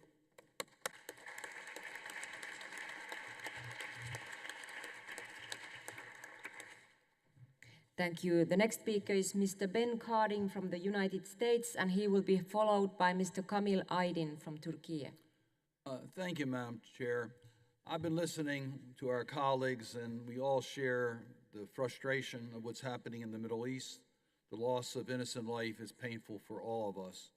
War is hell, and we must redouble our efforts to prevent war. But let's be clear, Hamas brutally attacked Israel. They raped and killed innocent people. Israel had an obligation to defend itself, as any one of our countries would have done if we were in a similar position. I want to bring up why the attack occurred when it did, because there were normalization talks that were reaching a point in which there was very likely to have been significant normalization between the Kingdom of Saudi Arabia, Israel, and the United States, with a security arrangement that would have brought security to the region and a pathway to two states living side by side in peace. Hamas didn't want any part of that, and that was the timing of the attack. We need two states living side by side in peace, but they must have security. We are now negotiating a ceasefire that gives us the opportunity of not only providing the necessary humanitarian assistance and access, but also the return of the hostages who never should have been taken in the first place, but also to give us a chance to put back on track the negotiations that were taking place before October the 7th. Yes, we support two states, but they have to be security. And security comes not just by defeating Hamas, which is very important, but also by a regional security arrangement that can protect the future of the region. That's what we're fighting for right now, to get back on track. And I hope we will put the attention on Hamas to agree to the terms of the ceasefire that has already been agreed to by Israel and put forward by the United States, that would give us the opportunity to move forward to real peace in the Middle East and not just repeat what we've seen for too many decades in the past.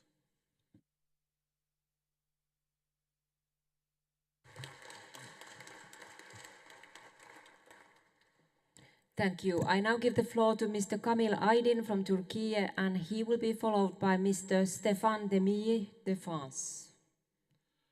Madam President and dear members, despite the fact that we are gathered here as parliamentarians representing 57 countries, we have some other identities, the most common of which is that we are all human.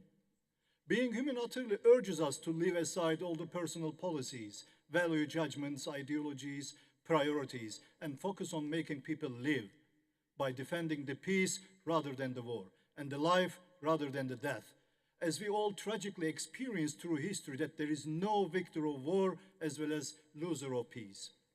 We can only manage this by establishing a delicate balance between what we say and what we do. However, in theory, we seem to be ardent defenders and supporters of human rights, democracy, and rule of law. But when it comes to reflect these common basic human values into our attitudes, we unfortunately fail. To give a concrete example, When we consider and evaluate two bloody tragedies with heavy consequences, we discuss and define one as aggression, which I utterly agree, whereas the other as only the conflict. But still, I keep my hope and goodwill to have a safer, just, and fair world through dialogue in such international organizations.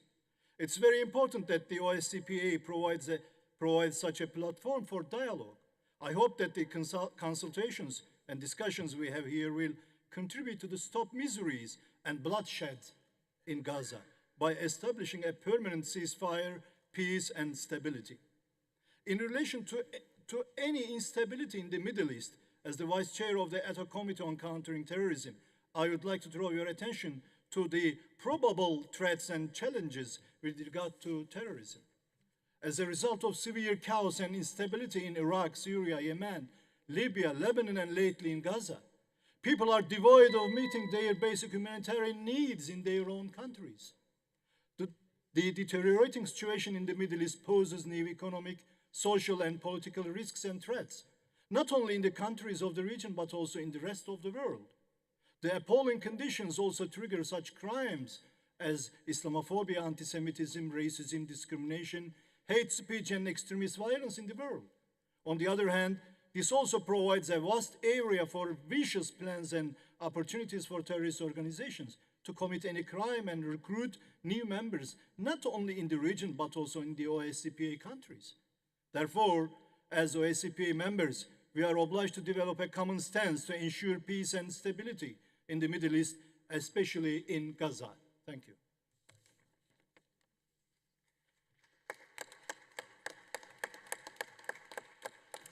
Thank you. And the next speaker is Mr. Stéphane Demille from France, and he will be followed by Mrs. Farah Karimi from the Netherlands. Merci, Madame la Présidente. Le conflit destructeur entre Israël et la Palestine a pris une tournure dramatique. Le nombre de victimes est vraiment insupportable et vous l'avez tous dit dans vos interventions. Près de 38 000 personnes ont été tuées en territoire palestinien, dont 14 000 enfants et 9 000 femmes. Plus de 85 000 personnes auraient été blessées, dont 12 000 enfants. Des milliers d'autres sont portés disparus et selon les estimations de l'UNESCO, un enfant est blessé ou tué toutes les 10 minutes. Vous entendez? Un enfant est blessé ou tué toutes les 10 minutes. Les survivants, eux, vivent un exode sans fin. Ils sont 1,7 million à avoir fui à la recherche d'un refuge dans le sud du pays. En novembre 2023, un bref accord de cessez-le-feu a été conclu. Il a permis la libération de 86 otages israéliens, 240 prisonniers palestiniens et 24 otages d'origine étrangère. La trêve humanitaire, qui a duré 6 jours, a également permis l'acheminement de fournitures humanitaires dans la bande de Gaza. Depuis, la communauté internationale n'a pas cessé de demander un cessez-le-feu permanent et la libération de tous les otages. Nous, élus de l'OSCE, nous devons sans cesse relayer cet appel, car les combats se poursuivent, car les combats s'intensifient. Des milliers d'enfants déjà épuisés, mal nourris et traumatisés continuent de vivre l'indescriptible. Les images de familles qui s'échappent des tentes bombardées à Rafah sont extrêmement bouleversantes. Je n'oublie pas les attaques en Israël du 7 octobre qui ont blessé 7500 personnes et qui ont coûté la vie à 1200 personnes, dont 37 enfants.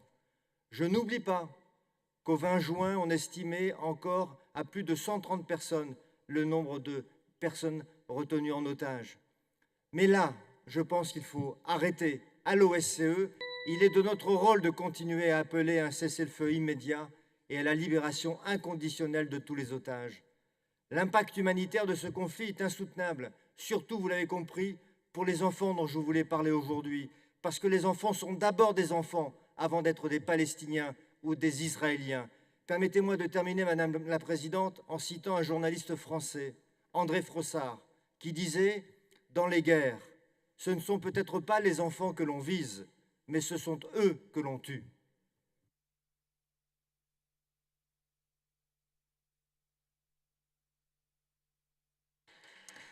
Thank you. Next speaker is Ms. Farah Karimi from the Netherlands, and she will be followed by Mr. Johan Buser from Sweden.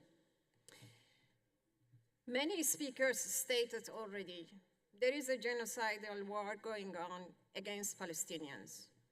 Unimaginable atrocities are unfolding. Tens of thousands of children in Gaza have been killed, injured, buried under rubble, and subjected to intentional starvation. Multiple reports and 2 rulings from the International Court of Justice, along with an ICC arrest warrant requested by Chief Prosecutor against Netanyahu and his defense minister, underscore the severity of the situation. The October 7th terrorist attack by Hamas on innocent Israelis was barbaric, and we strongly condemn it. However, no atrocity justifies genocide or war crimes going on for 10 months, and self-defense cannot excuse genocide. But let me speak about the role of enablers in perpetuating this genocide. Netanyahu continues this war due to unwavering support from powerful Western countries, financially, militarily, politically, and diplomatically, from the United States, from UK, Germany, and others. A direct question to our colleagues in the US Congress: when you will use your power to stop Netanyahu? In this critical moment, where double standards threaten the international order established post-World War II based on human rights and international law, you have a historical responsibility to act. Send no more bombs to Netanyahu. Don't enable a genocide. To our colleagues in Germany, how can fundamental rights like freedom of speech and assembly be so flagrantly violated in your country, criminalizing expressions critical of Israel and supportive of Palestinians? The rise of anti-Semitism and Islamophobia in Europe is deeply concerning. Upholding true human rights is our only way forward. History will judge us. Achieving genuine peace for Israelis and Palestinians demands respect for all citizens' rights and support for Palestinian self-determination. The genocidal war must stop. Netanyahu prioritizes political survival over millions' lives, including those of Israeli hostages. And he aims for a full-scale regional war with unimaginable consequences. Enablers who support Netanyahu perpetuate these atrocities. Never again must truly mean never again for everyone.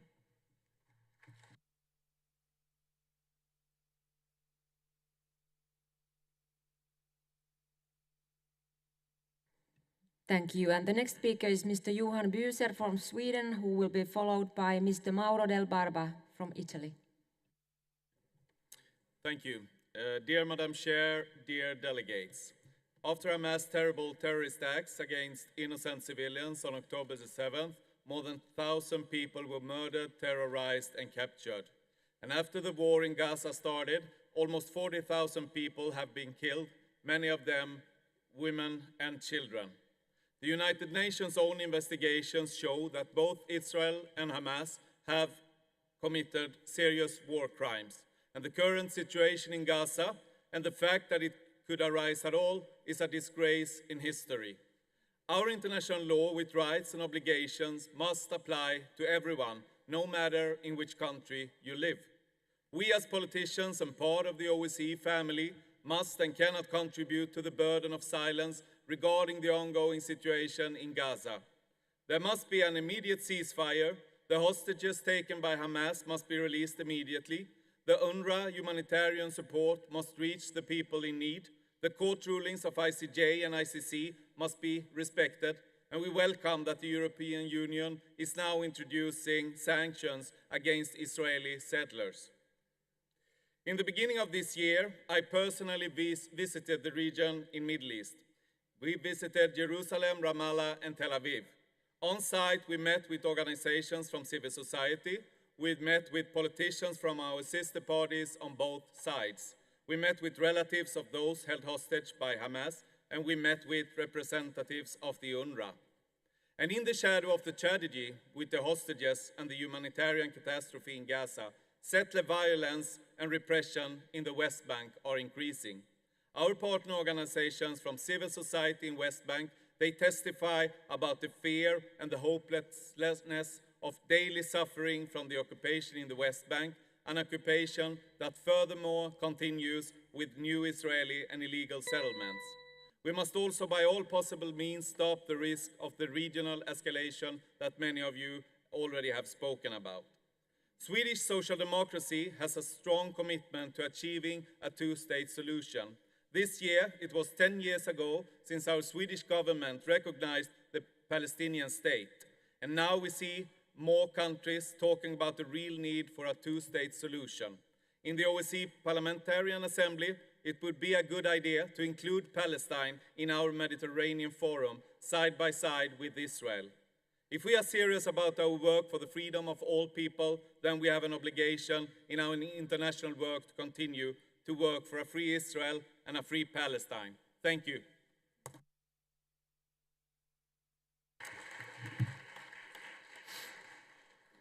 Thank you. The next speaker is Mr. Mauro Del Barba from Italy, and he will be followed by Ms.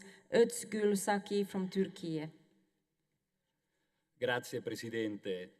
Onorevoli colleghi, voglio prima di tutto sottolineare che quanto accaduto il 7 ottobre deve trovare in tutti noi non soltanto una ferma condanna che appare ovvia, ma la necessità di andare oltre le nostre singole precedenti convinzioni, perché un tale livello di brutalità e disumanità non può trovare alcuna legittimazione nei nostri dibattiti. I responsabili di tale crimine si pongono al di fuori di qualsiasi possibilità di dialogo e tradiscono perfino l'umana speranza. Ecco, però, tenendo ferma questa consapevolezza, occorre condannare l'orrore di migliaia di vittime palestinesi innocenti, con il dolore e l'urgenza di qualcosa che accade ora e che dobbiamo fermare. Noi dobbiamo riuscire a garantire la liberazione degli ostaggi, la sicurezza per Israele e per il popolo palestinese, impedire una pericolosa escalation, e nessuno di questi elementi può essere sacrificato a favore degli altri. Pochi giorni fa ho avuto il privilegio di incontrare nel Parlamento italiano una delegazione di palestinesi e ascoltarli collegati da Gaza. I Gazawi ci hanno chiesto di portare la loro voce e penso sia giusto farlo in questa assemblea. Prima di tutto chiediamo una zona sicura dove recarci, che sia stata liberata dalla presenza di Hamas e non venga bombardata dagli israeliani, dove poter ricevere gli aiuti umanitari che oggi vengono sequestrati da Hamas e solo in piccola parte rivenduti alla popolazione. Il 7 ottobre è stato disumano e contro ogni diritto internazionale, una tragedia per Israele e per il popolo palestinese, dicono i Gazawi. Noi soffriamo questa situazione da 17 anni e la maggior parte della popolazione è stanca e viene usata come uno scudo. Non vogliamo che i nostri figli continuino a vivere in questa situazione sotto il giogo di Hamas. Onorevoli colleghi, questo è il grido di dolore che si è unito a quello delle famiglie straziate il 7 ottobre. 2 popoli sono straziati dal dolore. Impegniamoci per queste richieste e restituiamo a Israele il diritto alla propria sicurezza, al popolo palestinese il diritto alla propria autodeterminazione.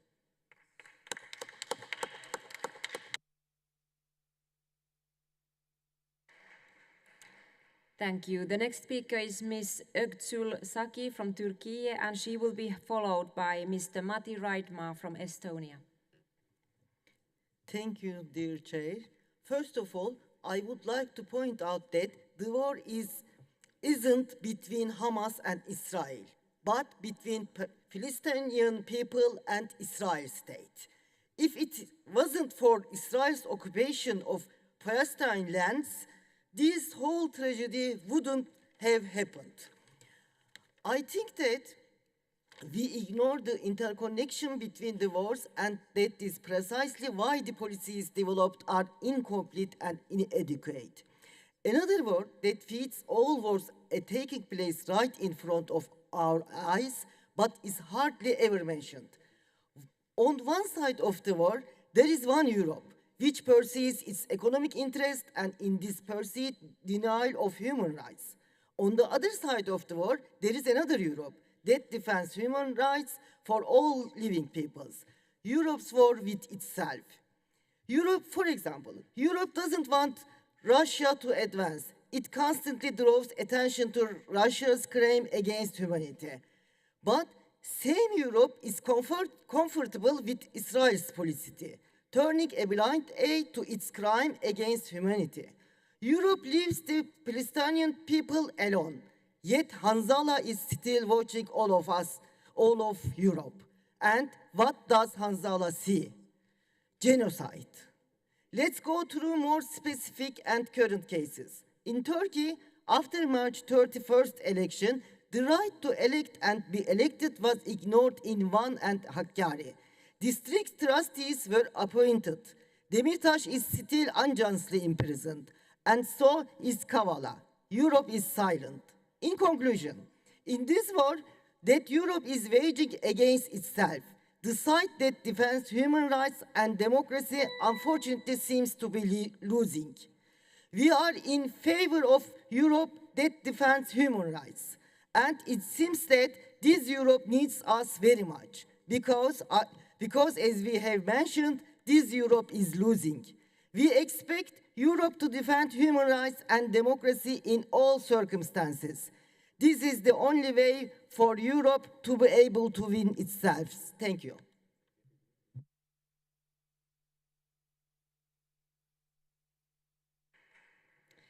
Thank you. Next speaker is Mr. Matti Raitma from Estonia, and he will be followed by Mr. Boris Dietrich from the Netherlands. Thank you, Madam President. Dear colleagues, in the last 2 years, we have seen serious threat to our democracies and international law-based world order.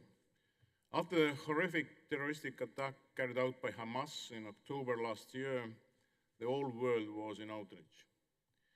Every country has a right to self-defense, and Estonia fully supports this principle. It is a duty of every country to fight terrorism with all its capabilities and together with its allies. But let me stress, disregarding international law is dangerous for all of us. Undermining international stakeholders such as International Court of Justice and International Criminal Court weakens both international law and the rule-based world. I strongly believe we have to condemn all terroristic attacks. We have to fight rising anti-Semitism, and we have to protect international law. No one is above the law, not even our allies. Massive civilian casualties, targeting journalists, attacking humanitarian aid workers is never justified and must be strongly condemned. So I call all the OSCE countries to safeguard international law, to demand accountability for all violations of international law. Recognizing both Israel's and Palestinians' right for an independent state, their right for life free of terrorism and occupation is the only way toward peace. Thank you.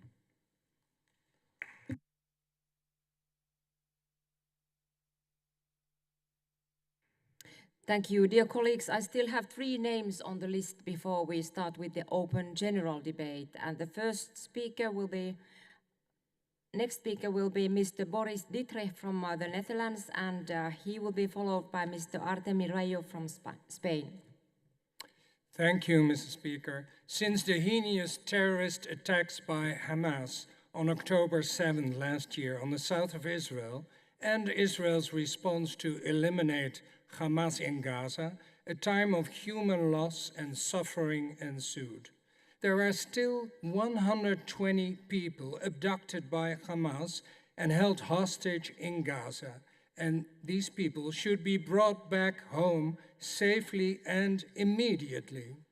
It's also heartbreaking to see the immense suffering and casualties in Hamas, while Hamas uses Gazans as human shields in, for instance, hospitals and schools. But also the human suffering is caused by the force used by the Israeli army IDF. What we need now is massive humanitarian aid. The Israel-Hamas war led to bitter polarization in societies across the world, sometimes fueled by fake news orchestrated by states like Iran. As our secret services acknowledge, Iran is a serious threat to all our democracies.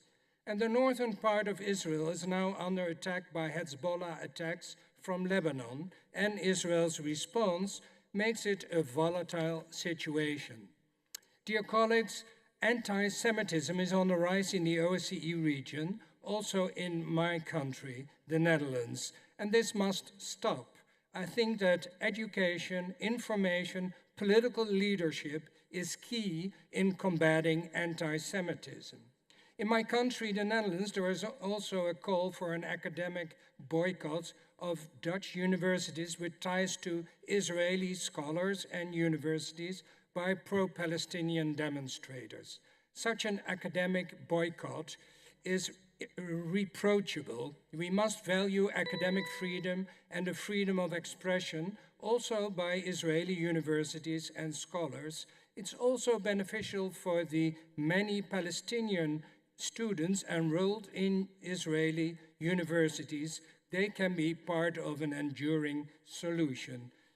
To conclude, I believe that the only two-state solution will be reached by diplomatic negotiations, truthful dialogue, and by trying to see the human qualities in the other, the counterpart. We are all humans, and this goes for both sides of the conflict. Genuine peace in the Middle East can only be achieved by taking a balanced and honest stand. Thank you very much.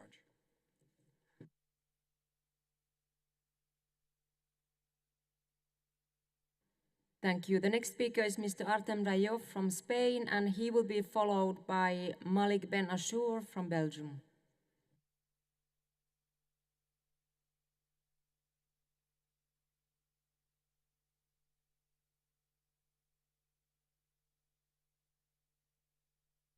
All right, thank you. And then the next speaker is Mr. Malik Ben Ashur from Belgium, and he will be the last speaker on this debate. Merci, Madame la Présidente.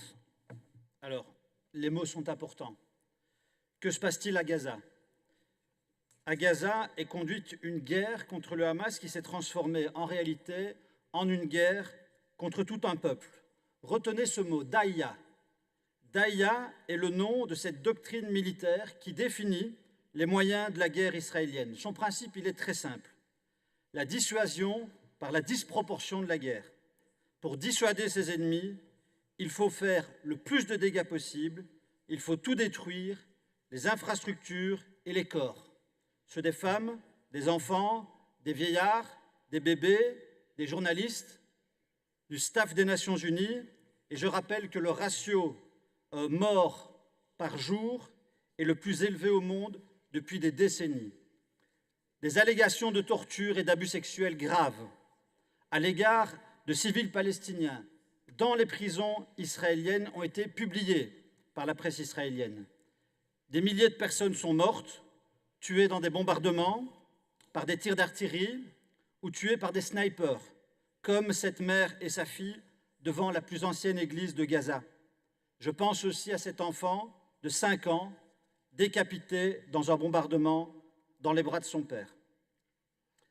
Gaza est un vrai défi lancé à nos principes. Le procureur de la Cour pénale internationale a demandé à sa juridiction l'émission de mandats d'arrêt contre les responsables du Hamas, ainsi que contre Netanyahou et Gallant, Premier ministre et ministre de la Défense en Israël. Le 5 juin, et c'est interpellant, le Congrès américain, allié de mon pays, a voté une loi. Cette loi permet de poursuivre le procureur de la CPI, son staff et tout pays qui contribuerait à l'exécution de ce mandat s'il devait être émis. Nos démocraties ne sont fortes que si elles acceptent de se regarder dans un miroir avec honnêteté et exigence. Au nom de la séparation des pouvoirs, personne ne devrait attaquer les institutions de la justice internationale et du multilatéralisme. Dire la vérité et rendre des comptes pour tous les crimes, quels que soient les bourreaux ou les victimes, est un fondement de l'État de droit.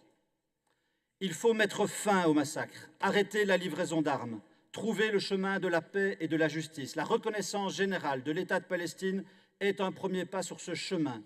Et n'oubliez pas ceci, compte tenu de la guerre, compte tenu de la colonisation, compte tenu de l'occupation, le peuple le plus menacé de destruction aujourd'hui, de la mer au Jourdain, est le peuple de Palestine. Le rêve d'une paix au Proche-Orient ne sera jamais atteint tant qu'il n'aura pas été fait droit aux aspirations légitimes du peuple palestinien. Je vous remercie.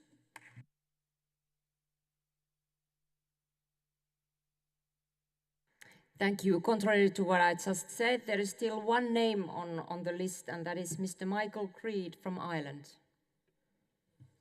Thank you, Madam President, fellow parliamentarians and friends all.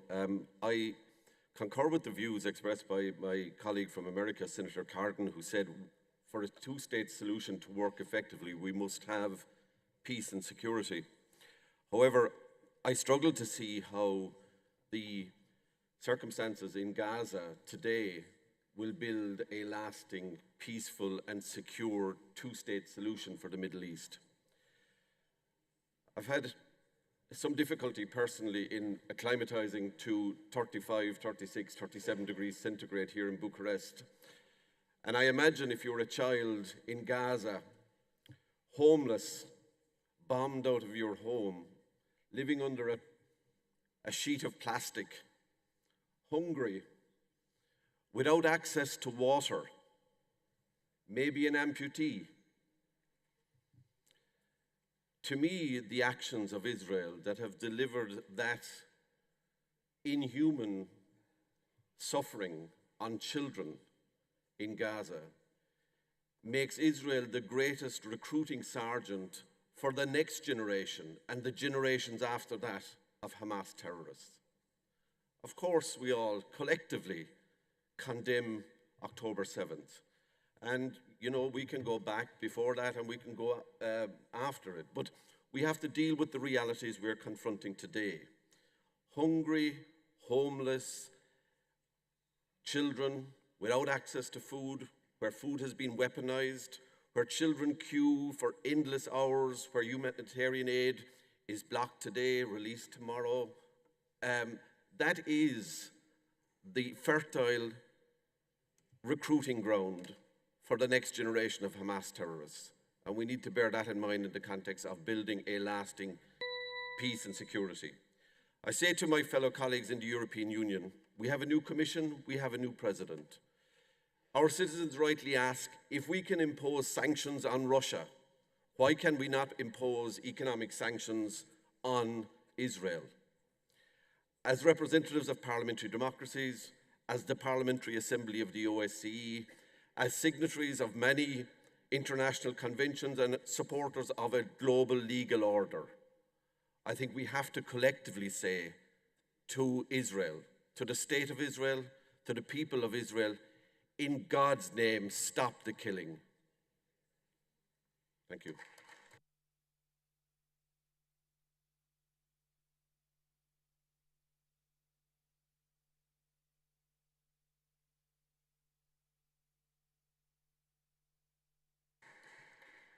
Thank you. That speech concluded our debate on the Middle East, and we now move on to item number 4, open general debate. I currently have 42 speakers on the list. The speaking time is 2 minutes, and I just want to inform you beforehand that I will close the session exactly at 6 o'clock this evening, and the speakers who will not be able to speak today will have an opportunity to speak at the plenary session tomorrow, which begins at 9 o'clock. But at the beginning of that session, we will have invited speakers, and thereafter we will continue with the speaking list. And I now give the floor first to Mr. Artur Gerasimov from Ukraine. And he will be followed by Mr. Robin Wagener from Germany. Madam President, dear colleagues, first of all, I want to use presence of majority of assembly members here in this room and say thank you for your countries supporting Ukraine during this assembly, but also supporting Ukraine in your parliaments. And I want to say thank you for the people from your country supporting the resistance of Ukrainian people. That's very important for us. Also, I want to tell you thank you for creating parliamentary supporting team for Ukraine and the personal engagement of President Pierre Karma and Secretary General Roberto Montella into this process. It's really working, and during this session we hugely mentioned the importance of this team which was created and now is effective. Also, I want to say thank you for the rapporteurs of all three committees, because Ukraine was hugely mentioned during all three main reports, in the first, second, and third committee. And also, this session was really very great for Ukrainian delegation, because out of the main reports in every committee, many supplementary items in every committee, first, second, third, were devoted to Ukrainian problems and were devoted to Ukraine. Unfortunately, Russia continues its unjustified aggression against Ukraine, and unfortunately, till that moment, more than 100,000 Ukrainians killed. More than 100,000 Ukrainians. And at the moment, you know that one of the biggest problems we see right now, this is the destroying of our energy infrastructure. That's why we are expecting more than difficult winter, without heating, without electricity for our civilians, for our women and children. That's why I call all MPs in this room, after returning to your national parliaments, please organize discussion how to help Ukrainian families, how to help Ukrainian women, children, to pass this winter. This is extremely important, and thank you very much again.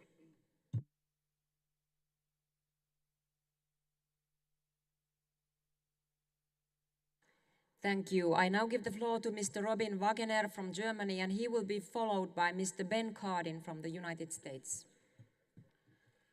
Vielen Dank, Frau Präsidentin, liebe Kolleginnen und Kollegen. Als deutsche Delegation haben wir heute Mittag eingeladen gehabt zu einem Side-Event zum Thema russische Desinformation. Oder Desinformation, das kann man auch anders bezeichnen als direkte Lüge, als Halbwahrheit, als völlige Verdrehung von Tatsachen. Und das ist keine Kleinigkeit, denn dahinter steckt das Ziel der Schwächung der Unterstützung der Ukraine, das Ziel der Schwächung von Solidarität unter Demokratien und auch das Ziel der Zerstörung von Demokratie tatsächlich. Ziel ist die massive Unterstützung in Wahlen von rechts- und linksradikalen, russlandfreundlichen und ultranationalistischen Parteien. Und das ist sehr deutlich geworden in der Aussprache mit Kolleginnen und Kollegen aus verschiedenen Ländern. Ziel die Zerstörung der Demokratie. Und damit steht Russland ja nicht alleine da. Sie arbeiten in Allianz mit anderen diktatorischen Regimen und mit ihnen verbündeten Terrorgruppen aus Verachtung für freie und offene Gesellschaften. Und das übrigens nur als kurzer Einschub zur Debatte eben. Nichts anderes als diese gegen uns alle gerichtete Verachtung spricht aus dem Angriff der Hamas auf feiernde junge Menschen beim Supernova-Festival. Warum sonst so ein Ziel für so eine mediale Inszenierung?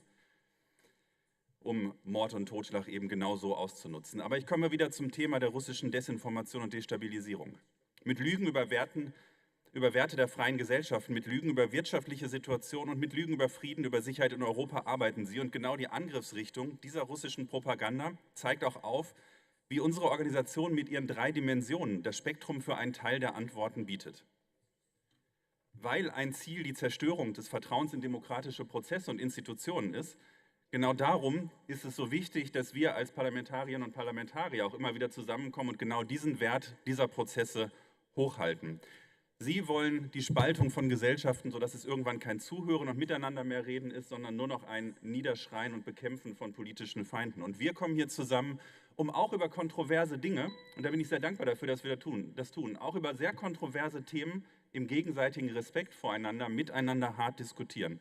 Und genau dafür brauchen wir solche Organisationen wie hier und solches Zusammenkommen. Vielen Dank, liebe Kolleginnen und Kollegen, für die Aussprachen, die wir hier haben und dafür, dass wir immer wieder genau in diesem Wert des Parlamentarismus zusammenkommen. Dankeschön.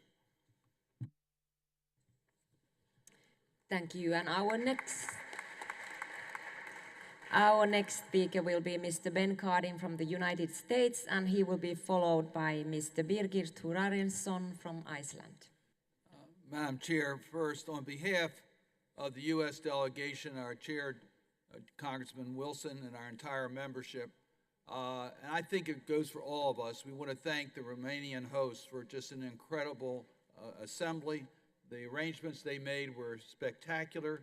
We've enjoyed every minute here. We can't wait to come back. Thank you so much for making this such a wonderful venue so we could do our work. We appreciate it very much. And Madam Chair, I'm going to mention just two of the accomplishments of this session. One, dealing with Ukraine. I appreciate my colleague thanking your colleagues here for their support, but we thank you. We thank you for defending your sovereignty, for defending the Helsinki principles, and for being the front line of defending the sovereignty of each one of our states. You're the front line, you're doing it with your soldiers, and we thank you. And we want you to know that we're going to be continuing our support. And lastly, Madam Chair, I want to thank the Assembly for the passage of the supplementary resolution on anti-Semitism. We had a side event where our President was there. It points out the need for us to continue to give attention to eliminating the scourge of anti-Semitism. It cannot be justified under any circumstances, including world events. And I think we were very clear in the work that we did. I want to thank the German delegation and the Romanian delegation for what they have done in fighting anti-Semitism. We're going to be using those examples and letting other states know what they can do. Once again, thank you so much for your courtesy and congratulations for a great presidency.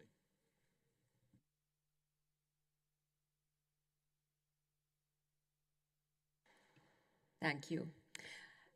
And the next speaker is Mr. Birgir Thorarinsson from Iceland, and he will be followed by Mr. Luis Graça from Portugal. Madam President, we are witnessing a large increase in cyber attacks targeting democracy, targeting the media, targeting the elections, raising concern about the integrity of voting processes and the potential for foreign interference. This trend is particularly alarming as 2024 looms large on the political calendar. Crucial elections in the US and other countries are set to take place, making them prime targets. Last week, one of the largest media outlets in Iceland, a newspaper, online outlet, and a radio station was hit by a massive cyber attack on the company's computer system. The attackers seized and encrypted all of the company's data. Russian crime organization Akira was responsible for the attack. By attacking a media outlet, democracy itself is being targeted. Last year, a pro-Russian hacker group claimed responsibility for cyber attacks on Icelandic sites, including the website of the Icelandic Parliament. The website on the Icelandic Supreme Court was also attacked. Dear colleagues, Iceland consistently ranks first as the world's most peaceful country. I wanted to inform you about this cyber attack in my country because no country can consider itself safe from cyber attacks, and the financial loss can be enormous. Experts warn that these attacks are becoming increasingly sophisticated, which underscores the urgent need for robust cybersecurity measures and international cooperation. Cybersecurity is more than technology. It is the ability to foresee and combat threats that could destabilize economies and national security. Cooperation is a key when governments, private companies, and educational institutions share intelligence and strategies. They create a stronger, more adaptable defense system against cyber threats. Cyber threats has no border, making international cooperation essential. OSCE PA must be in the forefront of cybersecurity.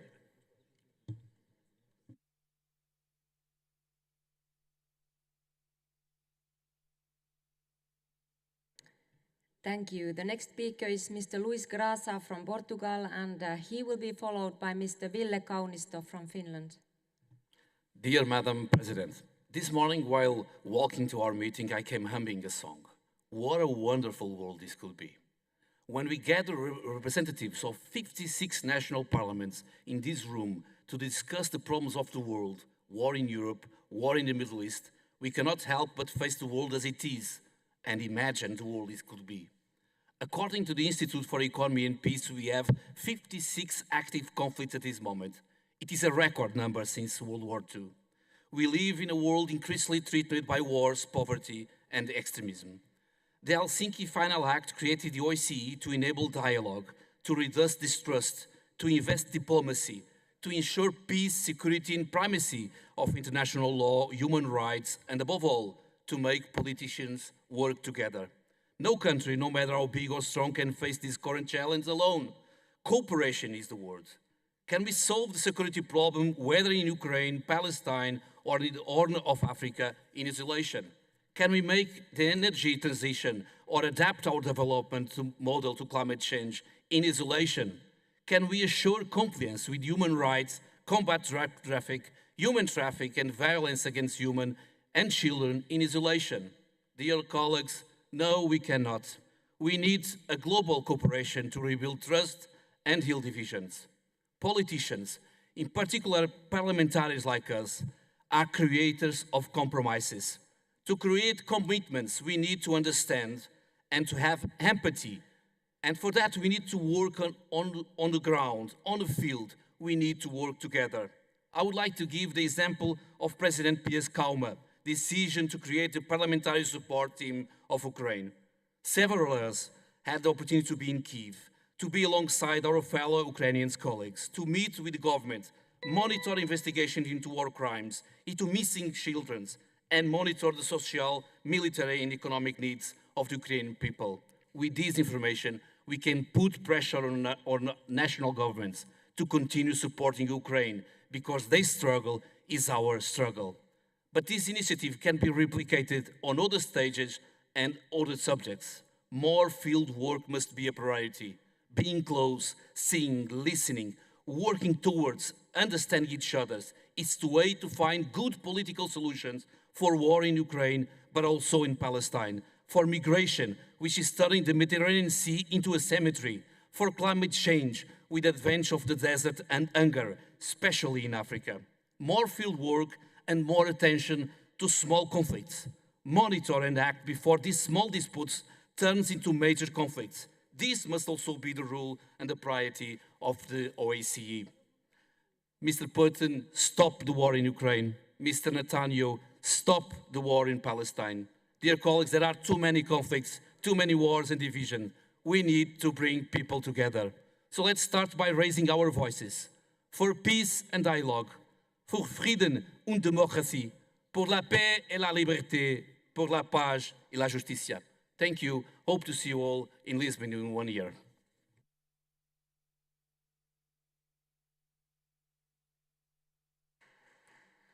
Thank you. I now give the floor to Mr. Ville Kaunisto from Finland, and he will be followed by Mr. Nicholas Samkaradze from Georgia. Madam President, dear colleagues, the founding idea of the OSCE was for non-like-minded countries to find ways to prevent and de-escalate conflicts together. Unfortunately, this so-called Helsinki spirit has now been lost. Not only do we have a brutal war in Europe, climate change, hybrid threats, polarization, and disinformation are seriously threatening our democracies and tearing our societies apart. Today I spoke at the side event here on the importance of building resilience to stand against such threats. In fact, strengthening resilience will be one of the leading themes of Finland's upcoming presidency of the OSCE. How to protect ourselves from the destabilizing information that skews our elections and prevents cooperation and compromise. Due to Finland's 1,300-kilometer border with Russia, we have focused on preparedness for decades. We have a long history of strategic foresight. It allows us to prepare for the unknown, and this skill will really be needed in the OSCE too. We must remember that weapons cannot stop hybrid actions.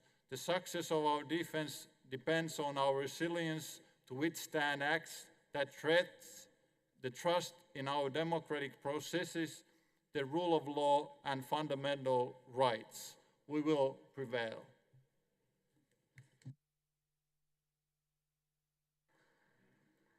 Thank you. The next speaker is Mr. Nicholas Samkaradze from Georgia, and he will be followed by Mr. Samirbek Mamsadukov from Kyrgyzstan.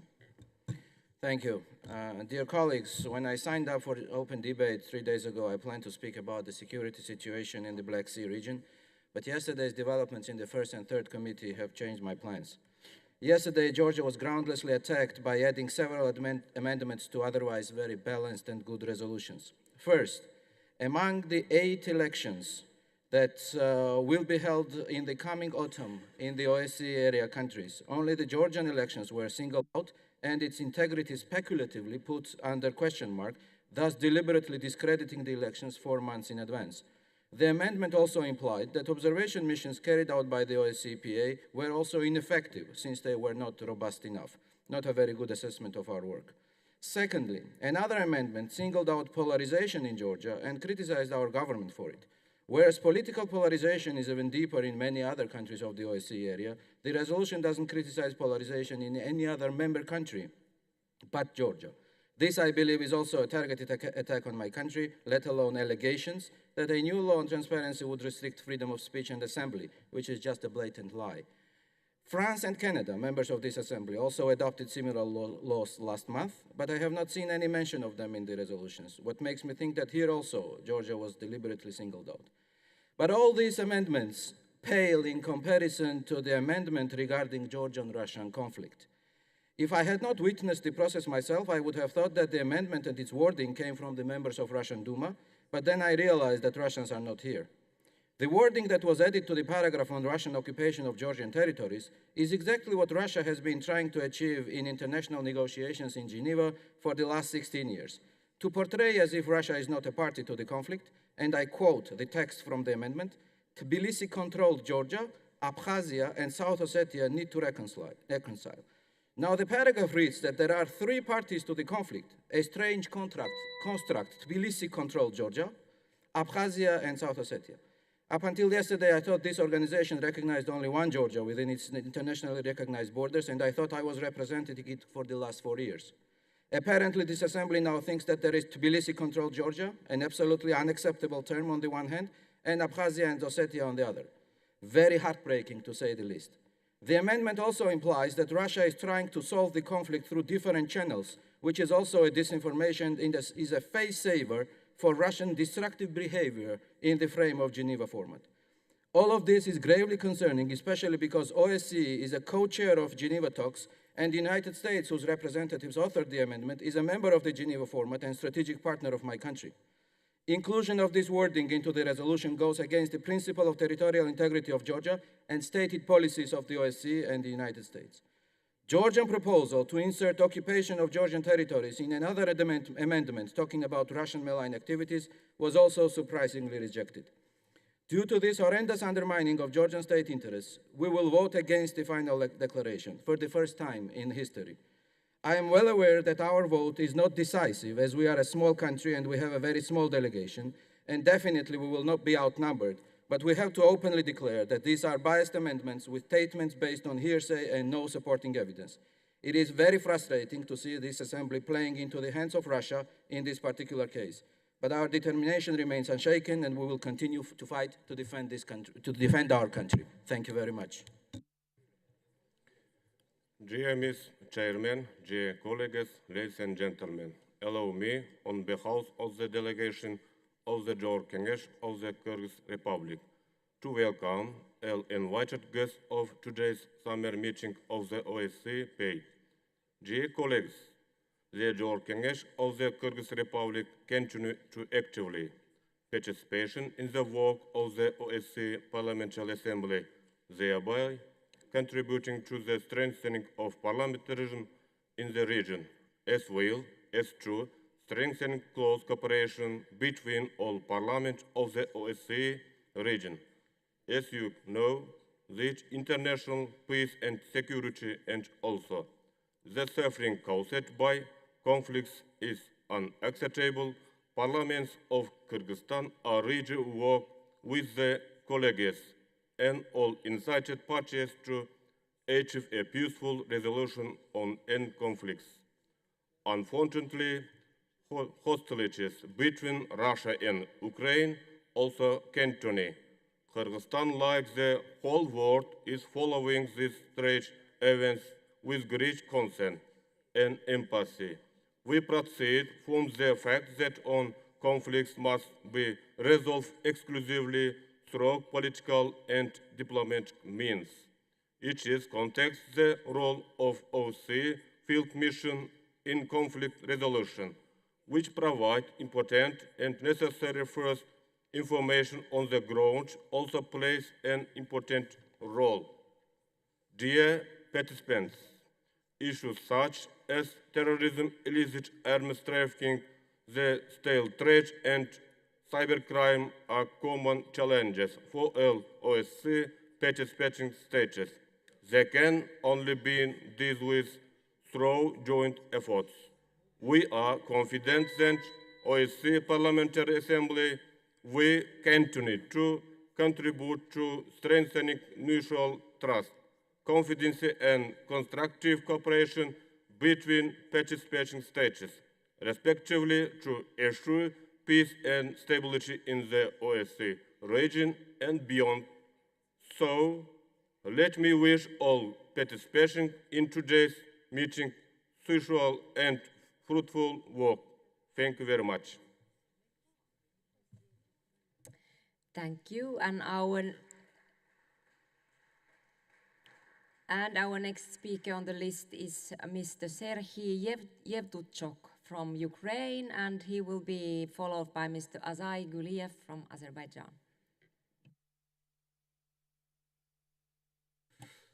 Thank you, Madam President. Thank you, colleagues, for your strong support of Ukraine. I want to assure you that it's important not only for us, but for the entry-free world. Currently, Ukraine is going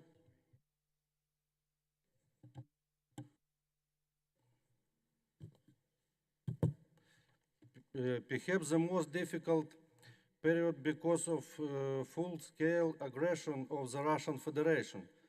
Crimes against the civilian population, kidnapping of the children, torture and execution of prisoners, daily rocket bomb, terrorism against the civilian population. We have an extremely difficult situation in the field of energy supply. Already in the summer, most families don't have electricity supply for more than 12 hours a day. It's difficult to imagine what will happen in the winter. The majority of Ukrainian citizens have already forgotten what a normal, peaceful life is like, but stay strong and fight. Thank you for your military and humanitarian support. But also it's very important to support Ukrainian economics, since in addition to the usual needs for the functioning of the state, we have the largest item of expenditure on the army and expenditure on the opportunity to buy and manufacture weapons, which are absolutely necessary for defense against the aggressor. Main goal of Russia is not change. They want to destroy our nation. Your support is one of the two whales on which Ukrainians rest. The other is the free and strong spirit of the Ukrainian people. Thanks to you again. Slava Ukraini!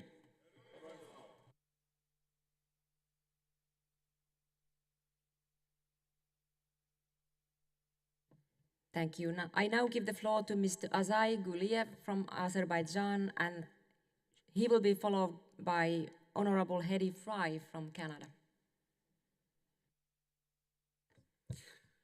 Thank you very much, Madam President, dear colleagues. As you know, after the end of the conflict, Armenia's public statements have recognized Azerbaijan's territorial integrity and sovereignty, renouncing territorial claims.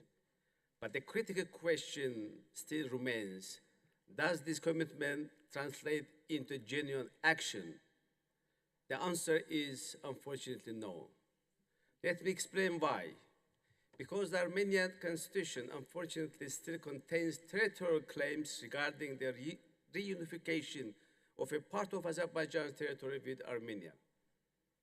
It creates an anomaly As the nation in the world seeking normalized relations and a peace treaty with the neighbor maintains such claims in its foundational document. This paradox and contradiction undermine Armenia's stated desire and commitment to peace. Azerbaijan rightfully demands the removal of these illegal claims, which directly impacts its national security. However, Armenia's dismissal of Azerbaijan's legitimate concern by framing it as interference in internal affairs is unacceptable, and it ultimately ruins an already fragile trust. Colleagues, you agree that territorial claims against a neighbor cannot be an internal matter of any country. Such official claims are a direct threat to peace and security in the region, even making them an issue of international concern and need to be removed from the Armenian constitution as soon as possible. This behavior also further highlights the discrepancy between Armenia's proclaimed peace agenda and its lack of concrete actions. In conclusion, let me also shortly address some outdated structures within the OSCE. The Minsk Group, the personal representatives of the OSCE chairmanship in office, and the high-level planning group are completely irrelevant in the post-conflict reality. Allocating nearly €2 million annually to maintain such dysfunctional entities is difficult to justify, and it raises serious questions. Therefore, I call on the OSCE to dissolve these irrelevant and obsolete structures. Thank you, Madam President. Thank you. Dear colleagues, I will give the floor still during this session for 4 speakers who are as follows: Mr. Tobias Winkler, Ms. Natalia Pipa, Ms. Siv Musleth, and Mr. Kazimierz Kleina. And the next speaker will be Mr. Tobias. I'm sorry, I forgot to say that Mrs. Honorable Hedy Fry first have the floor, and thereafter the 4 speakers. Thank you. Thank you very much, Madam President. I just want to take this opportunity to inform the group here in the Assembly about the work I've been doing as General Representative over the last year. I have been traveling around meeting with civil society in some of the regions within the OSCE and some of the nations. And I have been really distressed to find that while this organization was created to foster democracy, the democracy is actually stagnating in some of the regions here, and in fact, we are losing democracy in other regions.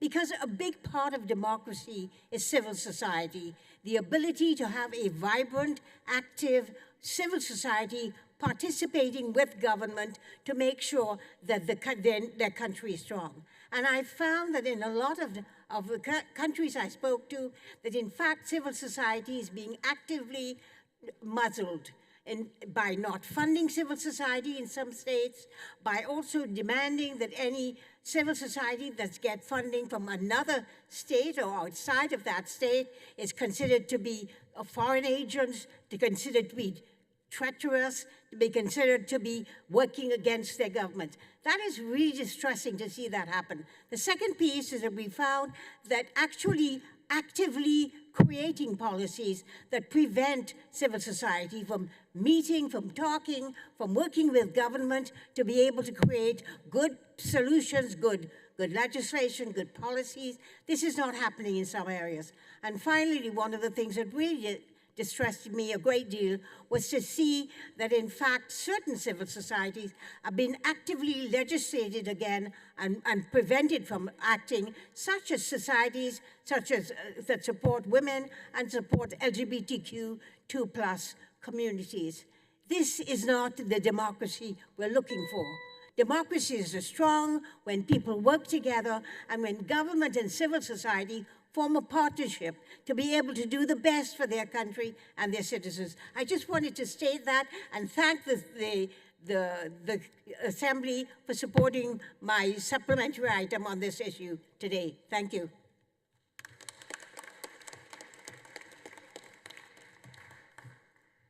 Thank you. And I now give the floor to Mr. Tobias Winkler, and he will be followed by Ms. Natalia Pipa from Ukraine.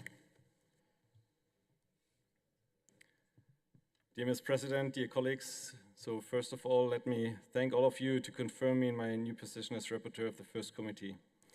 I'm looking forward to continue my work, to listen to your positions and perspectives, to collect your proposals and ideas, and to foster the dialogue between parliamentarians from 57 countries.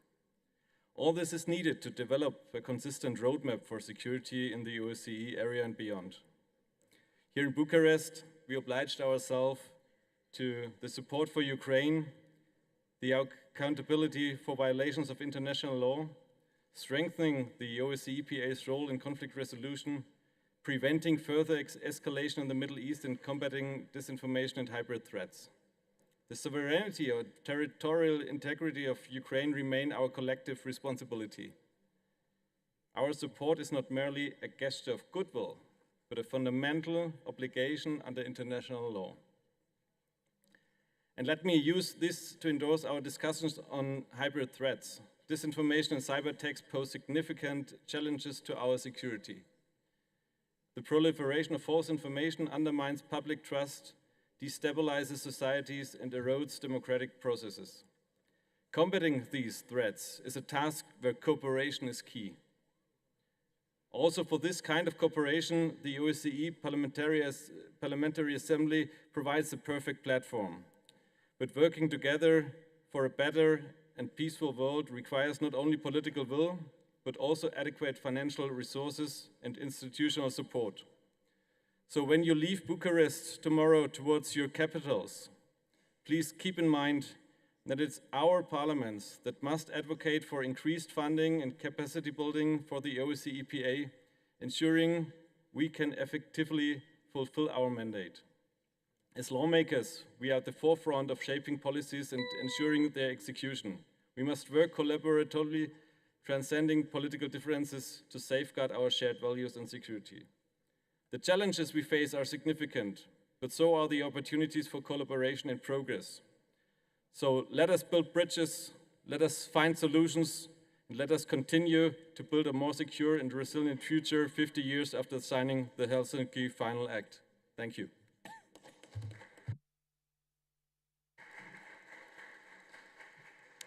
Thank you. And our next speaker is Ms. Natalia Pipa from Ukraine, and she will be followed by Siv Muslet from Norway. Hello, dears. Really thank you for everything that you do.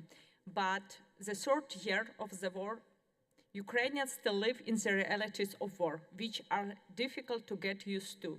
In realities where human rights are constantly violated. First, every human being has the right to life. Ukrainians risk their lives every day without being at the front line. A residential quarter in Kryvyi Rih was shelled by rockets. The number of dead, 9 people. At least 29 children were injured.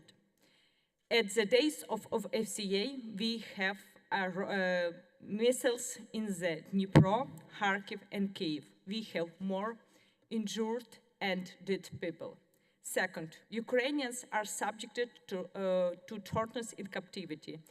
10,000 Ukrainians are still in captivity by Russia. Lieutenant Arseny was finally released after 7 months as a prisoner of war. He has physical and mental scars of imprisonment after being beaten and tortured for days on end by his Russian captors. He said, "I can tell you that the worst days in the Mariupol steel plant were still better than the best days in captivity." Third, Ukrainians don't have regular access to water, in particular water supplied to high-rise buildings. Valery Tkach, his wife, and 2-month-old Marian live in Kyiv in conditions of blackouts and lack of water. Between outages, they try to have time to bath their son, cook food. They live on the 12th floor, so the elevator doesn't work when there is no light or everything needs to be carried upstairs. The lack of water seriously affects the preparation of food. Fourth, Ukraine says at least almost 20 Ukrainian children haven't been deported and forcibly left from their homes to Russia. For example, this one. And five, the last one. The right to the Ukrainian language. Ukrainians are forced to speak Russian in captivity, encouraged to listen to the Russian national anthem every day. Russians destroy Ukrainian books, change inscriptions from Ukrainian to Russian at the occupied territories. On May 23, during an attack on Kharkiv, the Russians destroyed one of the largest printing houses in Europe, the Factor Druk. Printing house workers were. Thank you for all your help, and just ask us, help us become to be capable of stronger. Thank you.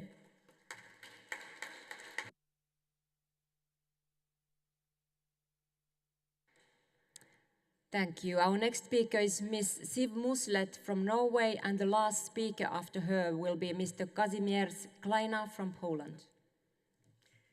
Thank you, Madam President, and thank you for Romania for hosting us.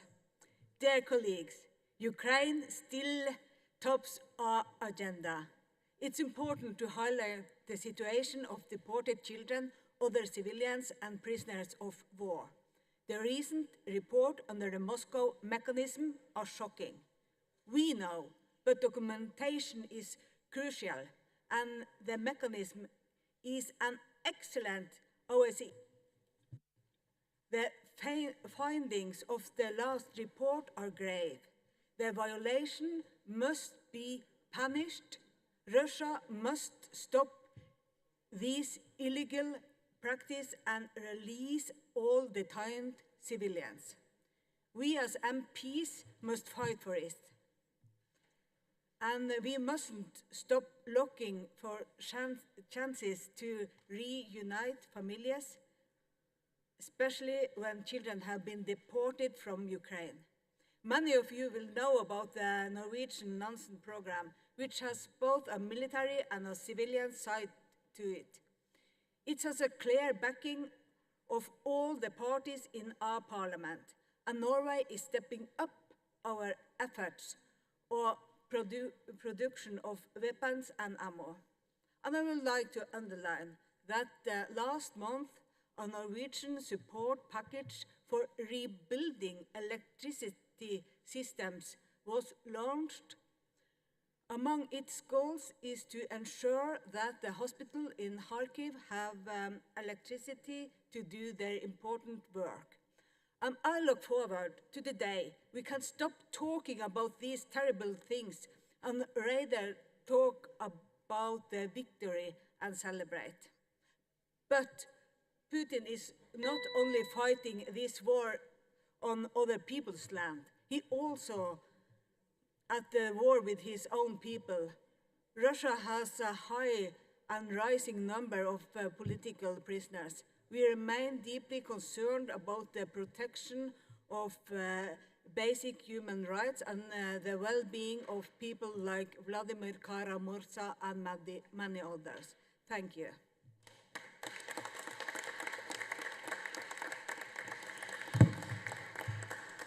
Thank you. Our next and simultaneously the last speaker on the list will be Mr. Kazimierz Kleina from Poland.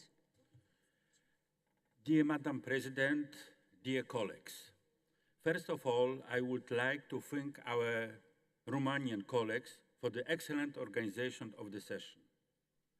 In my interruption, I must refer to the actions of the absent member of the Assembly, Russian Federation. Russia has brutally attacked not only Ukrainian cities and villages, but also everything this organization stands for. The values that are the foundation of humanity and the cooperation and partnership between nations. The fundamental value is peace, and unfortunately, Russia violates it every day and has been doing so for many years, theoretically being a member of our community. To put it mildly, it was cynical. the deliberate destruction of Ukraine's centralized energy generation, as well as civilian infrastructure facilities in Ukraine, children institutions, educational and medical facilities, etc., confirms our belief that this is a war against ordinary people. Actions speak louder than words. Unless Russia returns to compliance with international law, stop its war of choice against Ukraine, and withdraws its forces from Moldova and Georgia, no just and durable peace is possible. In conclusion, it is imperative that we stand united against these acts of aggression and work towards restoring peace and stability, not only for Ukraine, but for the broader region and the world. Thank you.